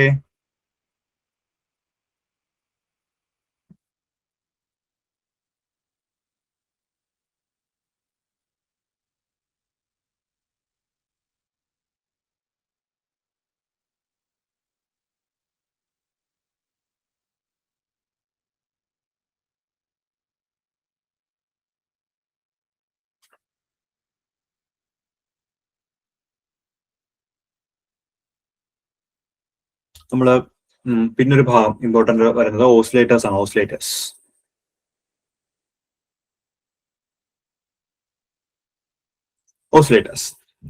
ഓസിലേറ്റേഴ്സ് എന്ന് പറയുമ്പോൾ ഒരു L-ഉം C-യും വരുന്ന സർക്യൂട്ട് നമ്മൾ ഓസിലേറ്റർ സർക്യൂട്ട് എന്ന് പറയുന്നത്. അതിനെ വിളിക്കുന്നവർ ടാങ്ക് സർക്യൂട്ട് എന്നാണ്. ഒരുപാട് ടൈപ്പ് ഓസിലേറ്റേഴ്സ് ഉണ്ട്. പക്ഷേ ടൈപ്പ് ഓഫ് ഓസിലേറ്റേഴ്സ് പറയുന്നതിന് മുമ്പ് നമുക്ക് പറയേണ്ട ഒരു ഇമ്പോർട്ടന്റ് കാര്യം എന്താണെന്ന് വെച്ച് കഴിഞ്ഞാൽ കണ്ടീഷനാണ്. ഈ ഓസിലേഷൻ നടക്കണമെങ്കിൽ അതിനൊരു സ്പെസിഫിക് കണ്ടീഷൻ ഉണ്ട്. എന്താണ് ഒരു ഓസിലേഷന്റെ കണ്ടീഷൻ പറയുന്നവര്? ബ്രാഹൂസൻ ക്രൈറ്റീരിയ എന്നാണ് നമ്മൾ ഓസിലേഷന്റെ കണ്ടീഷൻ പറയുന്നത്. സംഭവം എത്രയേ ഉള്ളൂ, mod of beta A is equal to എത്രയായിരിക്കും? 1 ആയിരിക്കണം. അതായത് ഫീഡ്ബാക്ക് ഫാക്ടർ അഥവാ ലൂപ്പ് ഗെയിൻ 1 ആയിരിക്കണം. എന്താണ് ഫീഡ്ബാക്ക് ഫാക്ടർ അഥവാ ലൂപ്പ് ഗെയിൻ എത്രയായിരിക്കണം? 1 ആയിരിക്കണം. അതുപോലെ ഫേസ് ഷിഫ്റ്റ് എന്ന് പറയുന്നത് 0-ഓ 360 ഡിഗ്രി ആയിരിക്കണം. ഇതാണ് ബ്രാഹൂസൻ ക്രൈറ്റീരിയ ഓഫ് ഓസിലേഷൻ എന്ന് പറയുന്നത്. അപ്പോ ഒരു ടാങ്ക് സർക്യൂട്ടിൽ ഓസിലേഷൻ നടക്കണമെങ്കിൽ എന്ത് വേണം? അവിടെ ഒരു ബ്രാഹൂസൻ ക്രൈറ്റീരിയ സാറ്റിസ്ഫൈ ചെയ്യണം. എന്താ Barkhausen criteria? Beta A is equal to 1 ആയിരിക്കണം. അതുപോലെ തന്നെ 0 ഡിഗ്രിയോ 360 ഡിഗ്രിയോ ആയിരിക്കണം അവിടുത്തെ ഫേസ് ഷിഫ്റ്റ് എന്ന് പറയുന്നത്. ഓക്കെ, ഇനി പലതരത്തിലുള്ള ഓസിലേറ്ററുകളുണ്ട്. ഹാർട്ട്ലി ഓസിലേറ്റർ, കോൾപിറ്റ്സ് ഓസിലേറ്റർ, അതുപോലെ clap oscillator, RC phase shift oscillator. ഇത് സ്ഥിരമായിട്ട് ചോദിക്കുന്ന ഒരു ഭാഗം RC ഫേസ് ഷിഫ്റ്റ് ഓസിലേറ്റർ ആണ് സ്ഥിരം വരുന്നത്. RC ഫേസ് ഷിഫ്റ്റ് എന്ന് പറയുമ്പോൾ ഇങ്ങനെ കുറെ സർക്യൂട്ടുകൾ, അതായത് RC സർക്യൂട്ടുകളാണ് ഇവിടെ കണക്ട് ചെയ്തിരിക്കുന്നത്. ഇങ്ങനെ RC സർക്യൂട്ടുകൾ ഒരു ട്രാൻസിസ്റ്ററിന്റെ അകത്തേക്ക് കണക്ട് ചെയ്ത് വെക്കുന്നതാണ് നമ്മൾ എന്ന് പറയുന്നത് RC ഫേസ് ഷിഫ്റ്റ് ഓസിലേറ്റർ എന്ന് പറയുന്നത്. ഇതെല്ലാം RC നെറ്റ്വർക്കുകളാണ്. ഒന്നാമത്തെ RC നെറ്റ്വർക്ക്, രണ്ടാമത്തെ RC നെറ്റ്വർക്ക്, മൂന്നാമത്തെ RC നെറ്റ്വർക്ക് എന്നാണ് പറയുന്നത്. ഓരോ RC നെറ്റ്വർക്കുകളും എന്ത് ചെയ്യും? 60 ഡിഗ്രി ഫേസ് ഷിഫ്റ്റ് പ്രൊവൈഡ് ചെയ്യും. 60 ഡിഗ്രി. ട്രാൻസിസ്റ്റർ എന്ത് ചെയ്യും? ഒരു 180 ഡിഗ്രി ഫേസ് ഷിഫ്റ്റും കൊടുക്കും. അപ്പോൾ ഇതെല്ലാം കൂടി കൂട്ടിക്കഴിഞ്ഞാൽ എന്ത് കിട്ടും? ഒരു 360 ഡിഗ്രി ഫേസ് ഷിഫ്റ്റ് കിട്ടും. ബ്രാഹൂസൻ ക്രൈറ്റീരിയ സാറ്റിസ്ഫൈ ചെയ്യും. അപ്പൊ എന്ത് സംഭവിക്കും? അവിടെ ഓസിലേഷൻ നടക്കും. ഇതിനെയാണ് നമ്മൾ RC ഫേസ് ഷിഫ്റ്റ് ഓസിലേറ്റർ എന്ന് പറയുന്നത്. അപ്പോൾ ഓരോ RC നെറ്റ്വർക്കുകളും എത്ര ഡിഗ്രിയാണ് ഫേസ് ഷിഫ്റ്റ് കൊടുക്കുന്നത്? 60 ഡിഗ്രി. അല്ലെങ്കിൽ എല്ലാ RC നെറ്റ്വർക്കും കൂടി ആകെ 180 ഡിഗ്രി ഫേസ് ഷിഫ്റ്റ് ആണ് അവിടെ കൊടുക്കുന്നത്. ട്രാൻസിസ്റ്റർ കൊടുക്കുന്ന ഫേസ് ഷിഫ്റ്റ് എന്ന് പറയുന്നത് 180 ഡിഗ്രിയാണ്. രണ്ടും കൂടി കൂട്ടുമ്പോൾ 360 ഡിഗ്രി ഫേസ് ഷിഫ്റ്റ് കൊടുക്കുക നമുക്ക് കാണാം കേട്ടോ. ഇനി ഫ്രീക്വൻസി ഓഫ് ഓസിലേഷൻ കണ്ടുപിടിക്കണമെങ്കിൽ അതിനൊരു ഇക്വേഷൻ ഉണ്ട്, മറന്നു പോരുത്. F0 സമം 1/2πRC × √6. ഇതിനെയാണ് നമ്മൾ എന്ത് പറയുന്നത്? അതിന്റെ frequency of oscillation. F0 = 1/2πRC √6. F0 = 1/2πRC √6. F0 = 1/2πRC √6. Okay, അപ്പോ ഇത്രയും ഭാഗമൊക്കെയാണ് ഞാൻ പ്രധാനമായിട്ട് നോക്കാൻ ഉദ്ദേശിച്ചത്. ഓക്കെ, നമുക്ക് ഇനിയും പേപ്പറുകളുണ്ട്. ഈ പറയുന്ന ക്ലാസിക്കൽ മെക്കാനിക്സ്, ക്വാണ്ടം മെക്കാനിക്സ്, അങ്ങനെ പേപ്പറുകളൊക്കെ ഉണ്ട്. അപ്പൊ നിങ്ങൾ നോക്കണം. ഓക്കെ, അപ്പൊ എന്തായാലും നമ്മള് ശരിക്കും പറഞ്ഞാൽ കണ്ടന്റ് ചെയ്തിരിക്കുന്നത് വളരെ ഷോർട്ട് ആയിട്ടാണ് കണ്ടന്റ് ചെയ്തിരിക്കുന്നത്. സത്യം പറഞ്ഞാൽ അത്രയും പഠിച്ചു എഴുതിയാൽ മതി ശരിക്കും പറഞ്ഞാൽ. ഓക്കെ, ഒരുപാട് കാട് കയറിയൊന്നും പോകണം. പല ആളുകൾ ഒരുപാടൊക്കെ നോക്കിയാണ് ഈ സമയം കിട്ടാണ്ടൊക്കെ ആയി പോകുന്നത്. അപ്പൊ ശരിക്കും നമ്മൾ ക്വാണ്ടം മെക്കാനിക്സ് ആണെങ്കിൽ ക്ലാസിക്കലാണ് വളരെ ക്യാപ്സ്യൂൾ രൂപത്തിലാണ് ക്ലാസ് ചെയ്യുന്നത്. അപ്പൊ അത് മതി. അത് തന്നെ കൊണ്ടാണ് എല്ലാ ആളുകളും ക്വാളിഫൈ ചെയ്യുന്നത്. അപ്പൊ അതുകൊണ്ട് കണ്ടന്റുകൾ നന്നായിട്ട് പഠിക്കുക. നിങ്ങൾ പുതിയതായിട്ടൊന്നും പഠിക്കാനൊന്നും പോകണ്ട. നിങ്ങളുള്ള കാര്യങ്ങൾ ഏറ്റവും ഭംഗിയായിട്ടും വൃത്തിയായിട്ടും പഠിക്കുക. കാരണം ഇത് ഒരുപാട് ഡീപ്പായിട്ടൊന്നും അല്ല സെറ്റ് പരീക്ഷയ്ക്ക് ചോദ്യങ്ങൾ വരുന്നത്. സെറ്റ് ഡയറക്റ്റ് ആണ് മോസ്റ്റ്ലി ചോദ്യങ്ങളെല്ലാം വരുന്നത്. നിങ്ങൾ സെറ്റ് കിട്ടിയിട്ട് ഹയർ സെക്കൻഡറിയുടെ PSC ഒക്കെ വരുന്നത് മനസ്സിലാവും സെറ്റ് പരീക്ഷയൊക്കെ വളരെ ഈസി ആയിരുന്നു എന്നുള്ളത്. അപ്പൊ അതുകൊണ്ട് വളരെ ആത്മാർത്ഥയോടുകൂടി ഉള്ള കണ്ടന്റുകൾ അത്യാവശ്യം നന്നായിട്ട് നിങ്ങൾ നോക്കൂ കേട്ടോ. ഓക്കെ, അപ്പൊ അങ്ങനെയൊക്കെയാണ് കാര്യങ്ങൾ കേട്ടോ. ഹാപ്പി ആയിട്ടിരിക്കും, നന്നായിട്ട് എഴുതുക. നിങ്ങൾക്ക് കിട്ടാണ്ടിരിക്കൊന്നുമില്ല. നെഗറ്റീവ് ഇല്ലല്ലോ. നെഗറ്റീവ് ഇല്ല എന്ന് പറയുമ്പോൾ നമുക്കൊരു പോസിറ്റീവാണ് ആ കാര്യം. അപ്പൊ അതുകൊണ്ട് വളരെ നന്നായിട്ട് പഠിക്കണം കേട്ടോ. കുറച്ച് കുട്ടികളിനെ കുറച്ച് ഡൗട്ട്സ് ഒക്കെ ഇട്ടിട്ടുണ്ട്. ഞാനപ്പോൾ അത് ക്ലിയർ ചെയ്ത് തരാം. നാളത്തേക്ക് അതെല്ലാം ക്ലിയർ ചെയ്തിട്ടേക്കാം കേട്ടോ. അപ്പൊ എന്തായാലും നന്നായിട്ട് നോക്കൂ. എല്ലാവർക്കും ഓൾ ദി ബെസ്റ്റ്. നിങ്ങൾ സെറ്റ് കിട്ടിയിട്ട് എന്നോട് പറയണം. സെറ്റ് കിട്ടിയിട്ട് നിങ്ങൾ പതുക്കെ നെറ്റ് പരീക്ഷയൊക്കെ എഴുതി പാസ്സാവണം. നമ്മൾ ചെറിയ സ്വപ്നങ്ങളല്ല, വലിയ സ്വപ്നങ്ങളാണ് നമ്മൾ കാണുന്നത് കേട്ടോ. എന്നിട്ട് അടുത്ത HSST ഒക്കെ വിളിക്കുന്ന സമയത്ത് നമുക്ക് വീണ്ടും ക്ലാസ് ഒക്കെ ആയിട്ട് കാണാം. നമ്മുടെ HSST +50 ബാച്ച് നല്ല അടിപൊളിയായിട്ട് പോകുന്നുണ്ട്. അപ്പൊ അതുകൊണ്ട് വേഗം എഴുതി പാസ്സായിട്ടാ അടുത്ത പരീക്ഷയും സെറ്റ് ആക്കാം. ഓക്കെ, അപ്പൊ എന്തായാലും എല്ലാവർക്കും all the best and good night. Okay, by.